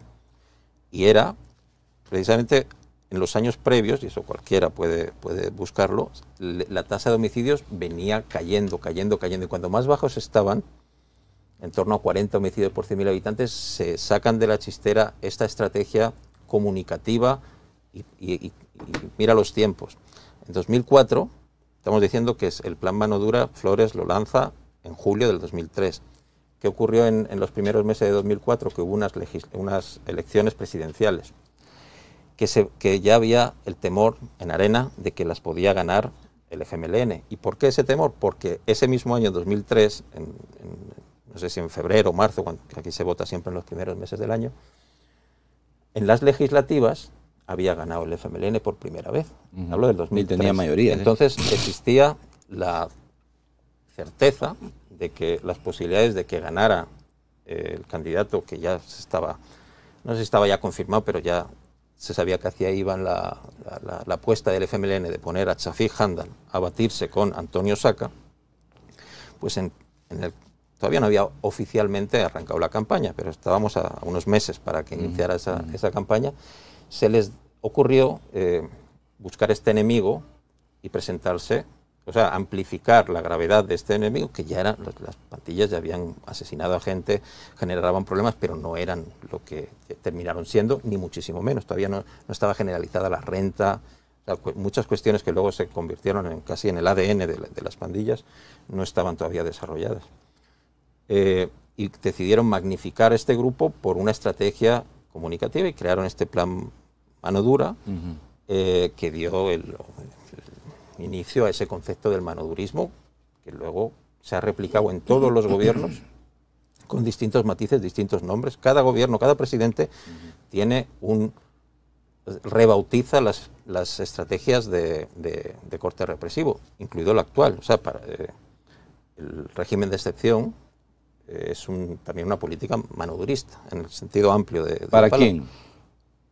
O sea, es una política pública en la que se prioriza lo represivo, eso es incuestionable. O sea, ¿enfocado a quién? Tenemos contra el enemigo a batir, si lo quieres llamar así, que son las pandillas. Ajá. Entonces, cada gobierno ha tenido su estrategia represiva, incluso Mauricio Funes. Con Mauricio Funes se aprobó, por su gestión ante la Asamblea, la ley de proscripción de pandillas, inmediatamente después a la quema del bus. Y ahí se intentaron socar a los pandilleros, se pusieron, los militares en las... Pero imagínate tú, ¿cómo es el tema de la famosa ley de proscripción de pandillas? Y tenías un ministro que era el padre de la tregua. Que los tiempos, los tiempos no se puede juzgar 5 años por lo que ocurre en un mes concreto o en un día concreto de esos 5 años. Son 10 años. No, 10 años. Porque este señor fue ministro en los 2 gobiernos del frente. ¿Leíste la entrevista con el ministro Villatoro, la parte en la que se refiere al gobierno de Sánchez Cerén como la época del fuego contra fuego? Ahí está refiriéndose a Sánchez Cerén como el presidente que más se atrevió en su lucha contra las pandillas. Porque, como él dice, estoy retomando palabras del ministro, se institucionalizan los grupos de exterminio, se hace manga ancha dentro de la PNC para que maten en vez de detengan, y eso ocurre durante el gobierno del FMLN. Pero te digo que no se puede juzgar y meter en un mismo huacal 10 años. Bajo la misma presidencia de Funes se hace la tregua, se gestiona la tregua y bajo la ley de proscripción de pandillas, porque uno responde a un momento de exaltación con justa razón por el daño que habían hecho las pandillas en ese episodio concreto de la quema de la buseta en Mexicano, y otro responde a 2 años después, en otra coyuntura en la que estos actores, el ministro Munguía Pallés, Raúl Mijango, deciden explorar la vía con la venia del presidente, siempre se murió negándolo. Y lo mismo ocurre con la administración actual. Es un hecho, y te lo he dicho aquí varias veces, creo que la última vez que vine hasta salía un corte en el que yo recomendaba al gobierno que admitiera que negoció con los pandilleros también, porque eso es lo que ocurrió hasta 2022. Hasta marzo. De hecho, el régimen de excepción es la respuesta a la ruptura de las negociaciones. Son otras negociaciones completamente diferentes. Son otras negociaciones que se hicieron desde una postura de poder, en el que los que estaban al otro lado de la mesa, los líderes pandilleriles, sabían que habían perdido la verdadera guerra que se libró en estos años, que son 2015 y 2017, que el propio ministro actual llama como los años de fuego. Eso es así. O sea, no puedes definir 6 años de gestión por lo que ocurra 10 días, 15 días, 1 año. Son los 6 años. Y este gobierno, creo yo, y lo vuelvo a hacer la invitación, creo yo que sería interesante, sé que no va a ocurrir, que se sincerara y que admitiera que negoció cuestiones, que negoció más con el garrote que con la zanahoria, pero que dio zanahorias también. Por eso el Krug está libre. El Krug no se tuvo que fugar a hacer un túnel peliculero de Zacatraz, ¿no? Salió por la puerta grande. Es más, un funcionario lo llevó hasta la frontera después de que estuviera unas semanas en un piso de lujo aquí en la colonia Escalón. Pues lo dice una investigación periodística muy seria y lo dicen los audios del funcionario. Los mismos audios del funcionario lo dice claramente, que llevó al viejo a la frontera. Ya digo, yo en lo personal creo que el logro, y de hecho es que estoy convencido de que muchos admiradores de Nayib Bukele... Yo sé que tú lo entiendes. Lo dicen periodistas que son en este momento considerados como activistas políticos, no, que mienten. Pero es que están las pruebas. Primero, son los mismos periodistas que demostraron con videos, con audios y con investigaciones periodísticas y con documentos que se había negociado, que el gobierno de Arena intentó dar dinero para ganar las elecciones de 2014, que el FMLN negoció, que salió un video de Ernesto Mason preguntándole a los pandilleros qué les parecía Facundo Guardado como ministro del Interior. Son los mismos. Porque estos sí, claro, pero lo que pasa es que también hay que poner sobre la mesa el tema de que eran sus fuentes privilegiadas, o sea, esta gente se reunía con criminales pandilleros. Esa es una narrativa, ¿ves? Todo es circular. Esa es una narrativa que no se reunían ellos. Sí, pero es que un periodista, igual que los mejores... Si hay uno de ellos que aceptó que se fue a vivir un año con ellos. Los mejores periodistas colombianos tienen en su currículum haber hecho entrevistas con las FARC, con el ELN, porque eso es una de las esencias, no la única esencia. Para mí es un periodismo muy noble, es el periodismo deportivo, que cubre a la Alianza y al Águila y a la Selecta. Yo no menosprecio ese tipo. Pero hay un tipo de periodismo que es de ámbito investigativo, más de fiscalización de los poderes públicos, que para eso sirve el periodismo también. Pero digamos que lo que planteas es cierto, porque lo que plantea el gobierno es que son verdaderos activistas políticos y mentirosos. Es la narrativa que le interesa. Vaya, pero el problema es que sí han mentido en algunas cosas. Por ejemplo, la avioneta, la droga, el contenedor. A ver, ¿qué hermano? ¿Cuál de los hermanos Martínez tuiteó algo sobre la avioneta? No, estamos hablando de la persona que dirige el medio para el que trabajan. Y ya, o sea, él se equivocó, bajo mi criterio, hizo caso a un periódico serio como es Proceso, y luego al día siguiente él mismo tuiteó, mira, esto decía Proceso, al final no hay pruebas. Cualquiera puede ir ahora a la cuenta de Carlos Tade y verificarlo. ¿Ves cómo volvemos al tema de las narrativas? Y ese es el problema, que tanto desde un lado como de otro se intentan imponer unas historias. Obviamente tiene mucho más éxito, digamos, el lado del buquelismo, primero porque socialmente es mayoritario, eso es indiscutible, hasta las encuestas más críticas de las instituciones más críticas, como puede ser la UCA o la prensa gráfica, avalan la popularidad del presidente, y luego porque se tiene mucho más músculo. Sí. ¿Tú crees que no hay empleados públicos? O sea, entre la gente que a mí me me insulta, se burla de mí, de mi nacionalidad, me dicen que me vaya de aquí, o sea, expresiones racistas. ¿Se imaginan a los gringos diciendo a los salvadoreños váyanse de aquí, váyanse a su país, a los 3 millones de hermanos salvadoreños que están en Estados Unidos? ¿Te imaginas eso? Pues eso que nos suena tan feo, cualquiera entra a mi cuenta ahora mismo y vea mis últimos tweets y verá docenas y docenas todos los días. Yo reporto todos los días 6, 7. Sí. Entonces, eso está pasando. Y el punto que quería plantear es que yo estoy convencido, porque este país es muy pequeñito y nos enteramos de muchas cosas, de que varias de esas personas se hacen o sea, son gente que está ganando salarios públicos. O sea, hay muchos empleados públicos cuya función es... Pero lo afirmas sin tener pruebas. Este país es muy pequeño, Josué. O sea, si tienes pruebas. Tengo pruebas que no voy a airear en este momento. Okay. Bueno, dame un paréntesis, voy a saludar a Luke Dental Clinic. Miren, recuerden que en este momento avanzó el tiempo rápido, Roberto. Dejé el tema del autoexilio de los periodistas. ¿Qué piensas, qué opinión sobre el autoexilio de los periodistas? Hay una narrativa en el sentido de que una desbandada de periodistas, pero no se han presentado pruebas alrededor de este tema. Bueno, puedo hablar hasta desde la experiencia. Ajá. Yo he tenido que escapar por mi ejercicio periodístico 2 veces del país, una de ellas con mi familia, y recuerdo que mi hija tenía en esa época 2 años. Yo tuve que ir una semana a Guatemala. Fue cuando publicamos un reportaje bastante que sigue dando de qué hablar. Hubo un juicio tal que es la PNC masacró en la finca San Blas en 2015, que señalaba a los grupos de exterminio que operaban en la PNC. ¿Pero te fuiste porque te perseguían o te fuiste por seguridad? Por medida preventiva, por seguridad. Ah, bueno, pero nadie te estaba persiguiendo. Hombre, es que, a ver, ¿qué queremos? ¿Estar en el escenario de México que con el tiro en la nuca lleguen los lamentos?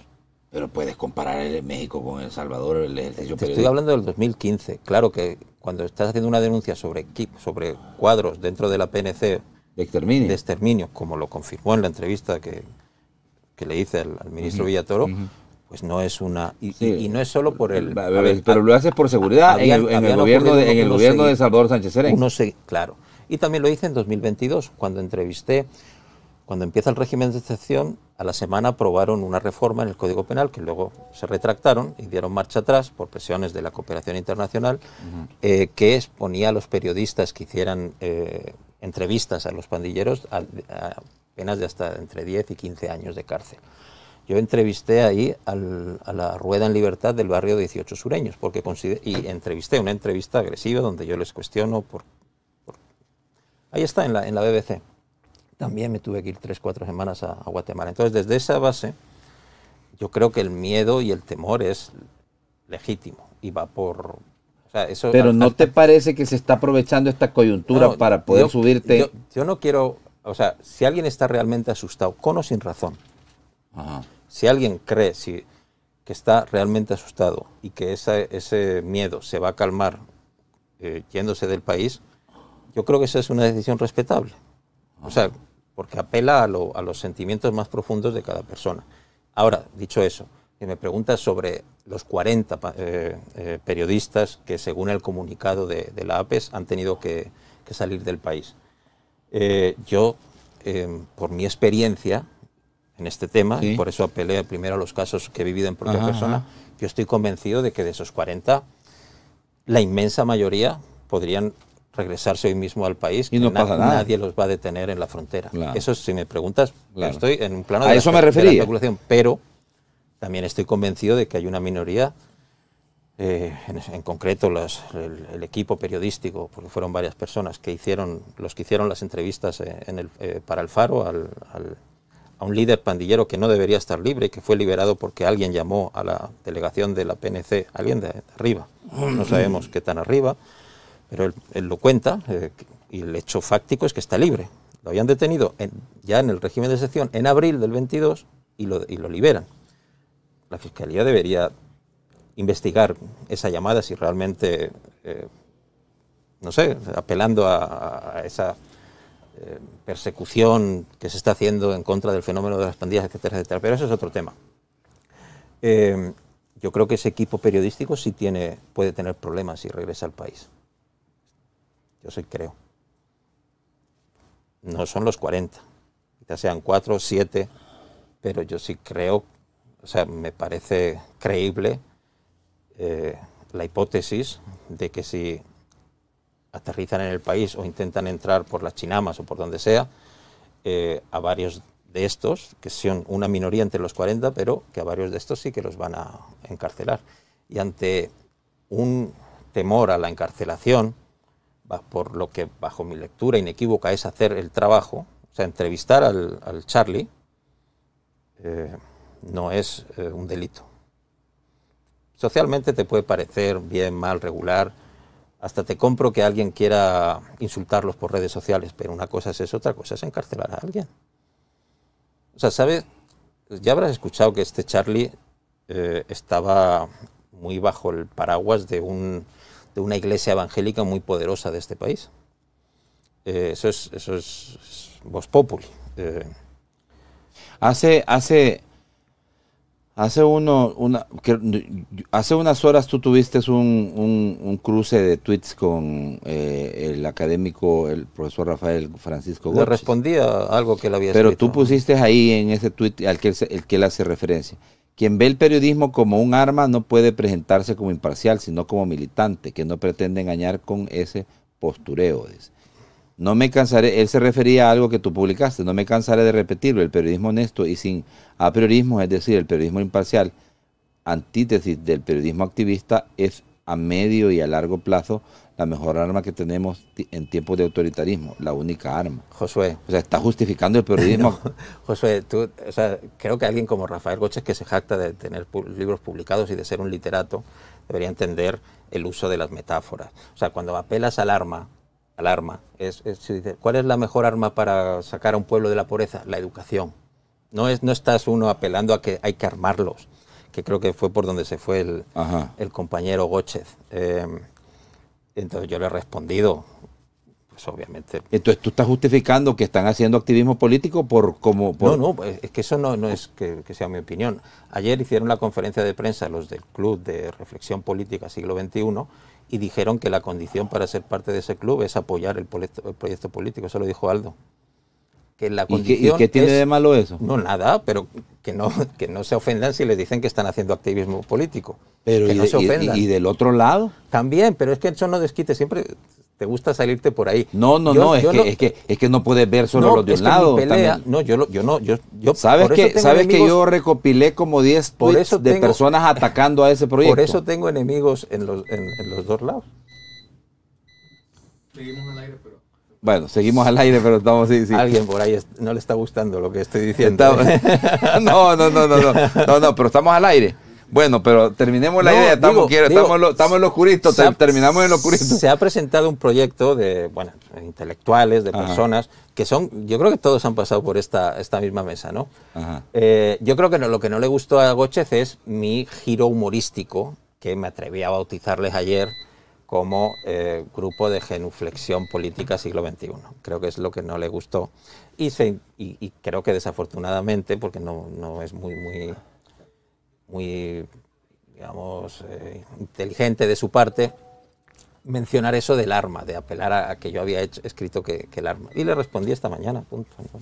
Sí, no sé cuál es pero no es que estés justificando el hacer activismo, activismo disfrazado de periodismo. O sea, ¿cómo voy a estar justificando eso? Es mi batalla, es por la que me insultan. Desde sectores del antibuquelismo, yo soy alguien incómodo, muy incómodo para ellos. Porque soy alguien que no está para nada alineado, cualquier persona que haya escuchado esto hoy, inferirá que no estoy alineada con el buquelismo, pero tampoco con el antibuquelismo. Trato, y me equivocaré como ser humano que soy, de hacer un trabajo honesto, lo trato.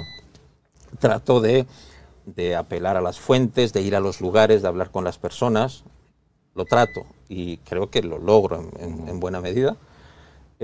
Y eso me supone insultos. Pero yo creo que que respetan tu trabajo si te conceden una entrevista con un ministro de Estado. No, claro, hay personas que, y no solo, y a nivel de mi libro se sigue vendiendo, mis libros No, se siguen pero yo vendiendo. entiendo que respetan tu trabajo. No, sí, sí, sí. Y entonces, ¿por qué dices que eres incómodo? Te digo que soy incómodo para personas y voces y grupos que generan ruido en redes sociales de las, digamos, de los dos bandos, si se quiere ver así. Ah, bueno. ¿Qué he comenzado diciendo? Vayan ahora a la cuenta de Walter Araujo y vean los adjetivos. Pero hay una cosa que es de importante. tarra, maricón, y eso es desde ese lado. Y desde el otro lado, pues hace unos días se estaba burlando de un problema de salud mental grave que tuvo desde el antibuquelismo, una cuenta, una tal Ilsia, no sé qué, burlándose de problemas de salud mental y que me tomara la pastilla. Pero eso se lo atribuyes o lo responsabilizas al gobierno de eso. No, no, te estoy diciendo que es desde el antibuquelismo. Y desde el antibuquelismo hay gente, y yo me lo escriben todos los días, creen que estoy a sueldo, creen que tengo un salario del gobierno. O sea, yo recibo escupitajos de... Pero lo mismo me dicen a mí. Vaya. No, pero de los dos lados. O sea, a mí estos señores que se entrevistan entre ellos mismos. No, pero tú crees, o sea, a ti te acusan de ser afín a la APES y de decir comentarios a favor de la APES y decir comentarios en contra de Bukele. Algunos llegará porque siempre hay muchos locos sueltos. Pero entiendo que sean la minoría, ¿verdad? Quiero pensar, o sea, todos los que nos exponemos y todos los que tenemos, no ya un medio de comunicación, una cuenta de Twitter medianamente, o sea, con 300, 500, 1000 seguidores, creo yo que lamentablemente estamos en una época de la historia humana y de la historia particular de El Salvador en la que el insulto y en las ganas de insultar al cartero, que es el que trae las cartas. Al mensajero. Pero mira, fíjate, aterrizamos en algo, Roberto. Aterrizamos en algo, vaya. Tú planteas de manera objetiva y me parece muy respetuoso de que puede ser que 2 o 3 comunicadores o periodistas pudieran estar siendo blanco de alguna investigación por parte del Ministerio Público. Pero no son esos 40 que ellos potencian y que le dan volumen. Vamos a la misma respuesta. Pero es que el tema es, Roberto, que dicen, en El Salvador ya no se puede hacer periodismo. ¿Tú viste ahorita que recibió un premio este muchacho? Brian Avelar. Ajá. ¿Tú escuchaste lo que dijo? Brian Avelar y César Castro. ¿Tú escuchaste lo que dijeron? Sí, claro, lo compartí en mis redes. ¿Y tú estás de acuerdo en eso? No estoy de acuerdo con eso. Entonces.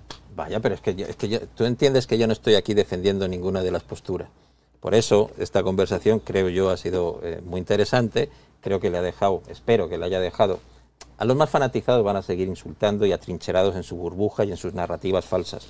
No hace milagros esto, pero espero que al menos un porcentaje que sea mínimo de la gente que nos está viendo, pues le haya servido esta conversación para recapacitar y para ver que entre esta, o sea, que creo yo que no nos lleva a ningún lado estar señalándonos o que las personas, los voceros de estos dos grupos en los que ahora se ha polarizado la sociedad, uno más mayoritario que el otro, pero en estas dos posturas anti-pro Bukele, se estén lanzando pedradas, argumentos y que haya unos bandos tan claramente definidos. Yo creo y quiero pensar que hay una tercera vía, pero no una tercera vía política, partidaria, ni nada por el estilo. Quiero creer que entre la gente que nos está viendo ahora son los menos ruidosos, pero hay personas que aprecian que alguien se esfuerce por no replicar narrativas de un lado o de otro. Y narrativas, sí, habrá gente que ¿qué es eso de la narrativa? Cada 10 palabras pronuncia la palabra narrativa. Pues es una estrategia comunicativa en la que tú intentas imponer o extender o hacer llegar a una sociedad elementos que te benefician políticamente. O sea, una narrativa clara del gobierno, por ejemplo, es vender la idea de que se ha sido muy exitoso en el combate con las pandillas. Y vaya, a grandes rasgos es cierta. Pero fíjate, Roberto, y te voy a decir algo, vaya. Tú, y me queda claro, vaya, eres alguien cuyo trabajo es respetado por el mismo gobierno. Está claro, al concederte una entrevista como ministro de Estado, me queda claro que respetan tu trabajo. Sí, ¿Sabes quién? Entonces, eso quiere decir, Roberto, que en El Salvador se puede hacer periodismo, porque los antibuquelistas afirman que no se puede. Y entonces, es que es un debate... y te lo pregunto directamente, ¿se puede o no se puede hacer periodismo? Yo ejerzo el periodismo aquí sin cortapisas, o sea, con cortapisas propias de un gobierno que ha decidido encerrarse en sí mismo. Estamos hablando del gobierno, o sea, tú puedes hacer periodismo en El Salvador. Yendo más allá, ¿quién entrevistó? ¿Tuviste aquí alguna vez al comisionado Guzmán, el colombiano de Derechos Humanos? El Faro lo entrevistó, Carlos Martínez lo entrevistó en su despacho. Les concedió una entrevista. Les concedió una entrevista. No, por esa entrevista en particular de un comisionado presidencial. Pero entiendo que les concede más esa entrevista por el tema de la narrativa que ellos estaban manejando. De hecho, no fue una, fueron dos. Primero, una con Carlos Martínez y otra con una muchacha joven que lo hace muy bien, por cierto, se llama Victoria Delgado.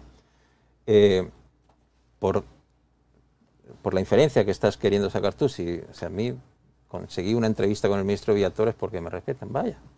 Yo lo veo de esa manera. Sí, pero por la misma regla de tres, respetan el trabajo del Faro. Que no es lo mismo que Guzmán le haya dado una, que no es porque lo respeten, es porque en realidad están, se está queriendo de alguna manera desvanecer. Al final se estaban exponiendo a que hiciera una entrevista agresiva, agresiva periodísticamente, que es como deben ser las entrevistas. Sí, agresivas hacia funcionarios, pero muy complacientes con pandilleros. ¿Cómo es eso? No, creo que deberías releer algunas de las entrevistas. No, hombre, mira, si yo me eché la entrevista que le hicieron al Charlie 2 veces. Una anécdota que está en la entrevista. Por poco le dicen que por poco y ellos le plantean qué decir. Yo estuve en la entrevista que hicimos y está mi No, firma. Estamos hablando de la del Charlie. Sí, en Ciudad Barrios, en el penal durante la tregua, la ranfla histórica, con el diablito a la cabeza, nos concedió una entrevista. Estábamos ahí Carlos Martínez, José Luis Sanz, Pau Col y servidor. Ahí vivimos un momento de tensión como pocas veces en la vida, por el cuestionamiento que estábamos teniendo. El CRUC, hubo un momento que se paró. Vaya, o sea, los invitamos aquí a nuestra casa. Era la época en la que las cárceles estaban entregadas, o sea, el Estado controlaba el perímetro. Entonces nosotros entramos a la puerta y ahí nos recibió el SIRRA y nos llevó. Hubo una entrevista que está en red, cuestionando por qué seguían renteando, por qué seguían causándole daño y poniendo rentas a familias chiquitas. Y fueron tan acuciosas las preguntas a esos líderes pandilleros que en un momento se levantó el CRUC, que me gustaría que pudieras ver al CRUC, es un señor, hombre, con unas espaldas de boxeador y con un look, con bigote así, a lo cholo, mexicano, pelón. Y se paró y se encaró con Carlos Martínez y le dijo, ¿por qué estás aquí? O sea, ¿por qué estás haciéndonos tanto esa pregunta ya? Le preguntaron por qué si habían considerado disolver la MS-13 y súper ofendido. ¿Por qué nos estás preguntando eso? Te hemos invitado a nuestra casa y nos vienes aquí enojado. Para que veas el grado de entrevistas que se hacían, que tú, no sé por qué, las intentas resumir en entrevistas complacientes, en entrevistas de ponerles el micrófono. No es la realidad esa, no es la realidad. La realidad de lo que pasó con el club es esa. Es esa. Sí. Centrémonos en lo del club. Perdón, la realidad del Charlie es esa. Es esa. No sé la para atrás, pero la realidad es esa. No, esa entrevista es una entrevista en la que se le cuestiona y se le sacan elementos. Por ejemplo, hay un elemento que ha pasado prácticamente desapercibido. El Charlie es uno de los que aparecía en las fotos que desde el buquelismo, donde estaba el ministro, viceministro de Seguridad y director de centros penales, Osiris Luna, que habían sido reveladas en 2020, fotos de dentro de Zacatraz, acompañados por unos personajes misteriosos con capucha. Eso está revelado desde 2020. Entonces, en esa entrevista, uno dice, este soy yo. El Charlie dice, este de aquí soy yo. Y acto seguido dice que habían entrado a intentar coordinar el tema de la entrega de ayudas y de mantener a la gente encerrada durante la pandemia, durante los meses más crudos de la pandemia. Yo estoy convencido de que los colegas periodistas que hicieron esa entrevista no salieron satisfechos con esa respuesta. Creo yo que esperaban más que esos encuentros estuvieran en la línea de otro tipo de discusiones. Sigue siendo un delito que debería estar siendo perseguido por el fiscal, si realmente fuera un fiscal independiente, que se permita el acceso de pandilleros que deberían estar siendo detenidos ipso facto, no solo no los detengan, sino que los lleven en camionetas, los permitan entrar en ese y otros centros penales, también en Izalco fase 3, para hablar. Pero creo que no es lo mismo entrar a discutir temas de cómo van a seguir extorsionando al pueblo salvadoreño a cómo van a repartir la ayuda en medio de una pandemia. Entonces tengo la sensación, pero hablo de sensaciones, y eso es gracias a esa entrevista. Yo no creo que esa sea una entrevista complaciente con el Charlie, y aunque lo fuera, la Fiscalía, en mi lectura, creo yo, sin pasionismos de por medio, la Fiscalía lo que debería estar haciendo es, después de esa entrevista, investigar por qué esa persona está libre, no intentando detener a los periodistas. Y te digo, o sea, yo estoy convencido de que las llamadas que caen en delegaciones policiales se graban, se puede entrevistar a esas personas que estaban aquel día. O sea, ¿se ha hecho todo eso? ¿Tenemos algún indicio de que se esté haciendo todo eso? Sí, pero esas son las preguntas. Pero es que fíjate que vaya, yo concluyo con una cosa, ¿verdad? Activismo político o periodista, porque ese es el tema en el que verdaderamente creo yo se debe entender, pero no porque se le señale, porque este servidor o tú, es que es el tema de lo que tú has visto que han estado haciendo. Por ejemplo, al final, ¿por qué no aceptar? Pues si es válido, si ahora su rol es activismo político y no periodismo, es tan sencillo como aceptarlo, pues. O sea, entrevistar a un pandillero no es per se activismo político. Eso si quieres que cerremos ahí, no lo ha sido. No lo es cuando lo hizo Romeo Lemus y no lo es cuando lo han hecho ahora los del Faro. No es activismo político, es entrevistar a una fuente que eran liderazgos de un grupo criminal, como se ha hecho en España con ETA, un grupo armado de la tierra donde yo nací. Raro es el medio, el periodista, el medio de comunicación con base en Madrid, que no querían, no todos lo consiguieron, que no querían entrevistar a ETA. Lo hizo Diario 16, lo hizo la BBC. O sea, entrevistar a los talibanes, primero porque la historia es muy antojadiza. El que tenemos ahora de presidente de Siria, hasta hace menos de un año, era un terrorista. Entonces, los que en este país durante más de una década eran considerados terroristas, terminaron en la presidencia de la República. Me refiero al FMLN. Pero eran considerados y así llamados, y tú sabrás, tú y yo peinamos canas, los comunicados de la COPEFA se referían a los insurgentes del FMLN, al FPL, al ERP, a Resistencia Nacional, etcétera, a las FAL, como terroristas. Menos de 20 años después eran el mismo Estado los tenía como presidentes de la República. El terrorista, el que en su día fue considerado un terrorista, Chafik Handal, o Salvador Sánchez Cerén, que era uno de los líderes de las FPL, terminó siendo el presidente de la República de ese Estado que 15 años después lo catalogaba terrorista, o 20 años después.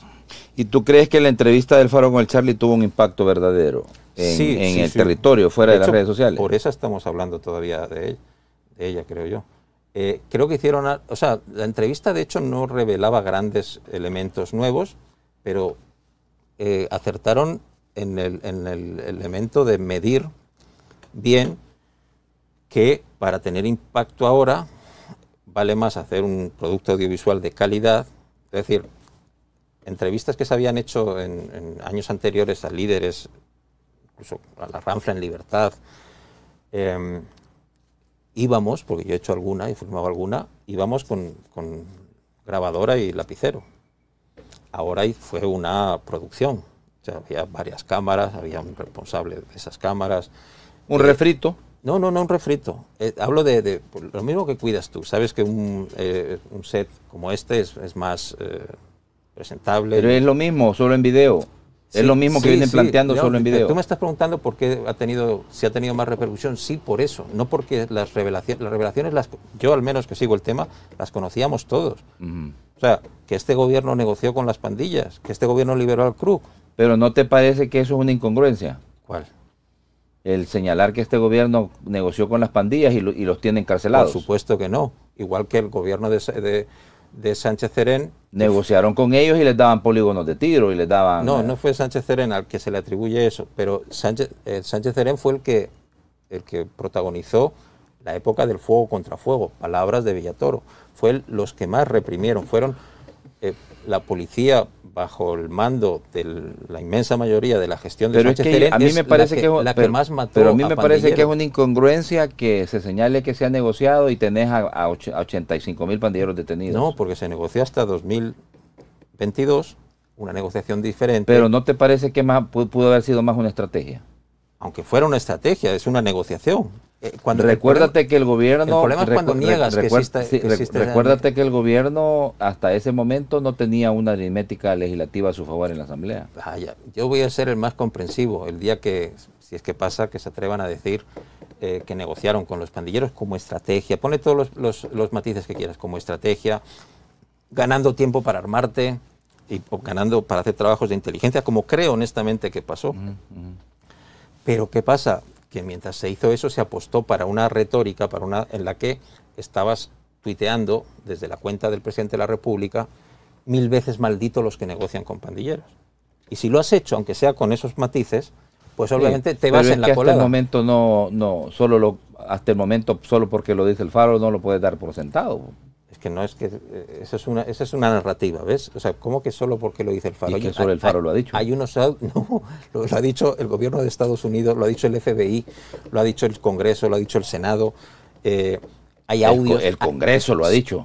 O congresistas. Y informes dentro de... y del Departamento de Estado. Tú sabes que Osiris Luna y Carlos Marroquín, precisamente por estas investigaciones, no pueden viajar a Estados Unidos. No pueden. Eso es un hecho. Eso es un hecho. Y no pueden, o sea, no es porque lo diga el Faro, que eso es una manera de querer esquivar, una manera muy efectiva. Eso te lo compro, muy efectiva. Pero de meritar las investigaciones porque te tomaste la labor de crear desconfianza hacia una fuente, como en este caso el Faro, que sigue siendo, bajo mi punto de vista, una de las fuentes, con sus peros que yo le pondría, pero a mí me parece que el periodismo que se publica en el Faro sigue siendo de los más sólidos que hay en la sociedad salvadoreña, y las investigaciones son las que... Pero dicen que no se puede hacer periodismo en El Salvador. No lo están haciendo desde El Salvador. Pero tú estás haciendo periodismo en El Salvador. No, yo ahí entramos en el matiz, pero yo lo que digo es que estamos en el mes del periodista. Ojalá logremos quitarnos todas esas capas que tenemos en las que parece que hay narrativas en las que más nos importa, en la que lo que más nos importa es demeritar vía el insulto o vía la descalificación al adversario. Ojalá logremos, y dentro, o sea, no creo que haya colectivo de periodistas en ningún país del mundo en el que todos remen en la misma dirección y no haya diferencias y que unos no opinen que el otro es un vendido y que no creo que exista eso. Otra cosa es ya cuando se pasa a ciertos niveles que prácticamente se hace invivibles ciertas situaciones, y yo creo, reiterando que para mí la inmensa mayoría de los 40 que se han ido pueden regresar ahora mismo y no los van a parar en la frontera, claro. Pero creo, y te lo dice alguien que ha tenido problemas de salud mental, que si alguien, esta situación, por la razón que sea, porque se asustó, porque detuvieron a Roberto, Ruth, por favor. Por la razón que sea. No, es que eso no es ni siquiera el tamaño del problema. Hay gente, los temas de salud mental, hay gente que dice, esta persona es rica y tiene mucho dinero, ¿por qué va a tener, si tiene todo? ¿Por qué va a tener problemas de salud mental? Vaya, tiene problemas de salud mental. Eso creo yo que entonces, yo respeto... No tiene ningún sustento. Al menos no me vas a conseguir sacar de mí que estoy descalificando a tal o cual persona porque crea que está siendo perseguida. Analicemos si pero sí puede ser que te subas en esta ola para... sí puede ser que te subas en esta ola para ¿qué? Para conseguir un asilo fuera y bueno, puede pasar. A eso me refería. Igual que desde el buquelismo, pues habrá gente que está haciendo para los medios oficiales, Canal 10 o Diario El Salvador, X tipo de coberturas en una dirección para garantizarse que un salario con el que pague la camioneta que se compró y el... Pero es que sabes algo, yo considero que tú eres muy independiente, pero a veces siento que como que tu discurso es parecido a los antibuquelistas. Bueno, y hay gente que considera que es muy parecido al de los buquelistas. Eso es así. Yo, de hecho, varias veces he retado a tuiteros, les digo, vaya, cuando alguien me dice, leen el mismo tuit, y me dicen, sos una foca, y leen el mismo tuit, y otros me dicen, sos un gorgojo, y los pongo en contacto, y les digo, vaya, pónganse de acuerdo, y ahí me dicen qué es lo que soy, porque han leído el mismo tuit. Vaya, ponemos fin ya a esto. No, todavía no. Tengo una pregunta última. Mira, en el 2022 la USAID, la que financió a los autoexiliados periodistas, ahora que USAID está fuera de juego, me intriga saber qué institución está financiando las escapadas de comunicadores al extranjero, por ejemplo. Ese creó cierto revuelo en el lado del antibuquelismo, ¿ves? De un lado me llaman maricón y español, gilipollas. ¿Y de qué te ha afectado tanto guitarra, eso? Es que para las incoherencias, y porque las dice Walter Araujo, que en teoría fue un presidente de la Asamblea Legislativa. Pero ya no lo es. Pero fue. O sea, se le presuponen ciertas formas y ciertos, ¿no? Entonces, ese tuit levantó cierto revuelo porque hubo gente que se sintió ofendida de que yo hablara de escapadas. Escapadas, si te vas al diccionario de la RAE, significa el acto de escapar. Y de ahí también una segunda acepción que es más jovial. Yo lo que considero es lo que ya he dicho. Creo que estamos regresando al mismo lugar. Yo considero que los 40 personas que dice el comunicado, de esos 40, la mayoría... Pueden regresar. Pueden regresar y no les pasa nada. No sé los casos porque ni siquiera sé los nombres. Yo sé algunos de los nombres. Algunos se han hecho públicos. Y sé algunos de los nombres y yo digo, esta persona está en Guatemala. Pero es que no es... Hay casos que digo... Por eso decía. Ni ha publicado. Pero ahí entramos en la elucubración. Puede ser porque sienten verdadero temor. Pueden ser porque... Pues por mil razones. Que es elucubrar. Entonces... Yo ese tuit lo puse, sé que generó malestar, ese día en el bando del antibuquelismo, al día siguiente pongo otro tuit y en el lado del buquelismo me llaman guitarra, gilipollas y cosas por el estilo. ¿Tenemos pausa todavía o ya? Vamos a la pausa pues y ya vamos a despedir. Nos pasamos un tiempecito, pero valía la pena. Ya para finalizar, sí quisiera que revisaras el tema de lo de ¿cuándo es que se dice por primera vez que El Salvador es el país más seguro del hemisferio occidental? Seguro. Porque hay un blog en el que tú lo escribiste, tú. ¿Que yo puse eso? Sí, tú lo pusiste. Pues es mi blog. Sí. Claro. Sí. Ese es mi blog.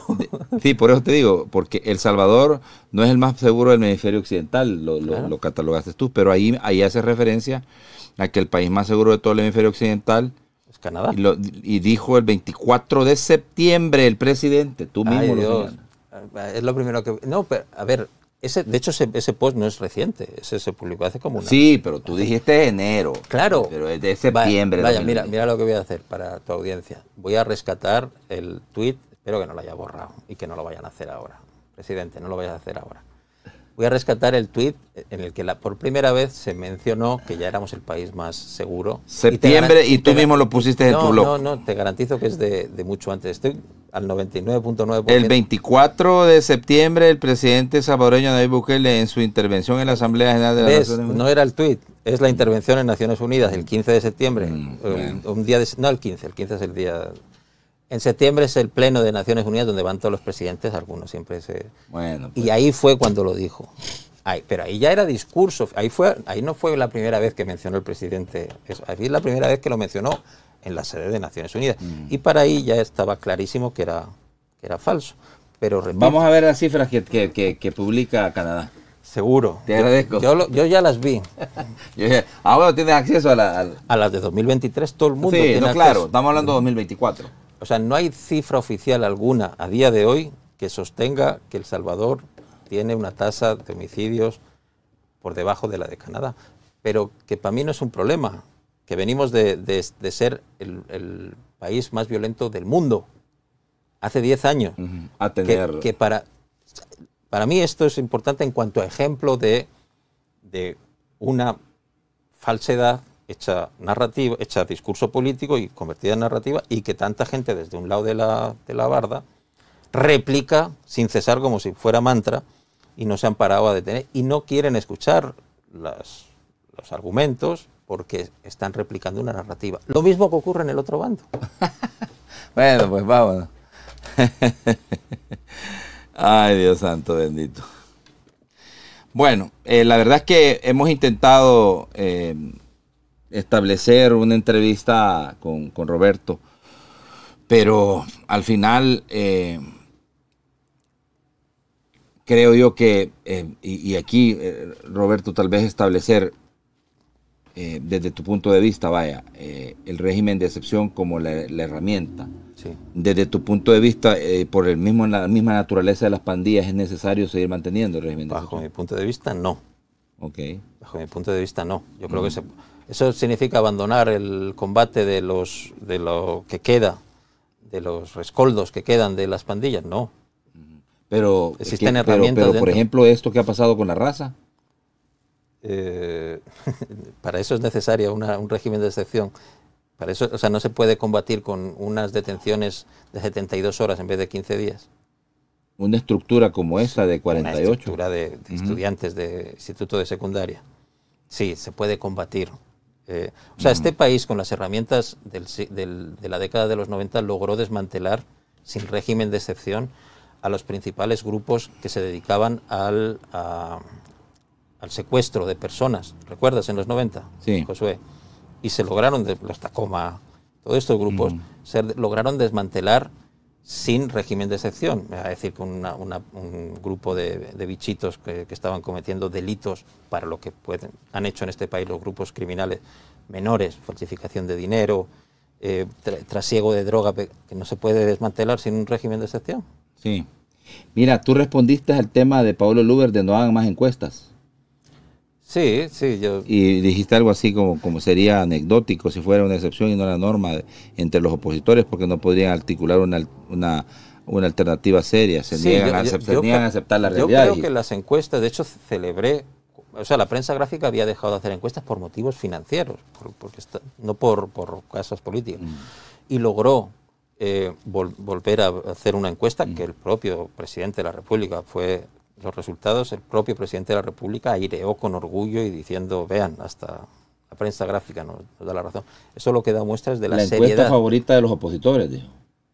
Bueno, dice lo mismo de la UCA y tal. Para mí, las únicas encuestas, las encuestas más confiables, para mí, después de 24 años de ejercicio, son las en cuanto a levantamiento de información, son las del UDOP, de la UCA y las de la prensa gráfica, donde yo trabajé. Yo estaba ahí cuando se creó el EPG Datos y conozco a Edwin Segura. Me parece un muy buen profesional. En cuanto a levantamiento... ¿Pleitisto algo así, va? Sí, pero eso es hasta sano para... lo haces por deporte. En cuanto a levantamiento de información, primero son las dos únicas encuestas, aunque en esta ocasión, seguramente por motivos financieros, la prensa no lo hizo, la UCA sí, que hacen encuestas en la calle. O sea, no telefónicas, como hace Ciudadanos, por ejemplo. Creo yo que es un plus de garantía de encuesta bien hecha, que desplaces a personas, que es muy caro. O sea, porque tienes que levantar, decidir, tienes que haber tantas entrevistas de Cabañas, tienes que mediar un equipo a Cabañas y no a Cabañas a Hilo Vasco, tienes que ir a áreas rurales, hombres, mujeres. Cuando respetas todo eso, te salen entrevistas caras. Sí, claro, pero... Y las más confiables, luego uno puede discrepar de las interpretaciones que hacen de esos resultados. Okay. Pero en cuanto al levantamiento de información, no hay para mí entrevistas más serias que las del UDOP y las de la prensa gráfica. Ojalá no sea excepción. Pero eso es estar en negación por lo que plantean esas casas encuestadoras. O sea, me han planteado un escenario en el que el presidente salía muy bien evaluado. Claro, eso digo, pero no lo aceptan. No, pero yo lo digo esto... ¿Cómo que no lo aceptan? Lo publicaron en portada. No lo hace. Desde los opositores, el antipopulismo no lo aceptan. Sí, hay gente... Sí, de hecho por ahí iba lo de Paolo, que dejen de hacer encuestas. O sea, primero es conceptualmente un poco burdo esa argumentación. ¿Por qué? Porque para decir que las encuestas no valen te basas en el resultado de una encuesta. O sea, la respuesta, seleccionan, hacen cherry picking del resultado de la encuesta de la UCA en la que la gente decía que ahora hay temor a expresarse, en un 60%, 50 y pico. O sea, desacreditas toda la encuesta con el resultado de una de las preguntas de esa encuesta. O sea, se hicieron 120 preguntas para quitarle mérito a 119 respuestas, seleccionas una pregunta y dices, ¿ves? Por esto hay que quitar mérito a las otras 119 preguntas. Es absurdo, es burdo. Pero bueno, hasta aquí llegamos, ¿no? Gracias, que ya tengo ganas de ir al baño y todo. Vámonos, hoy no tenemos radio, pero ya voy un ratito a TikTok y también tenemos la noticia del día en Las Cosas Como Son y por supuesto seguimos avanzando en la semana productiva. Gracias por habernos acompañado, pórtense bien, que nada les cueste, usted me conoce, yo soy José Natán Buen día para todos.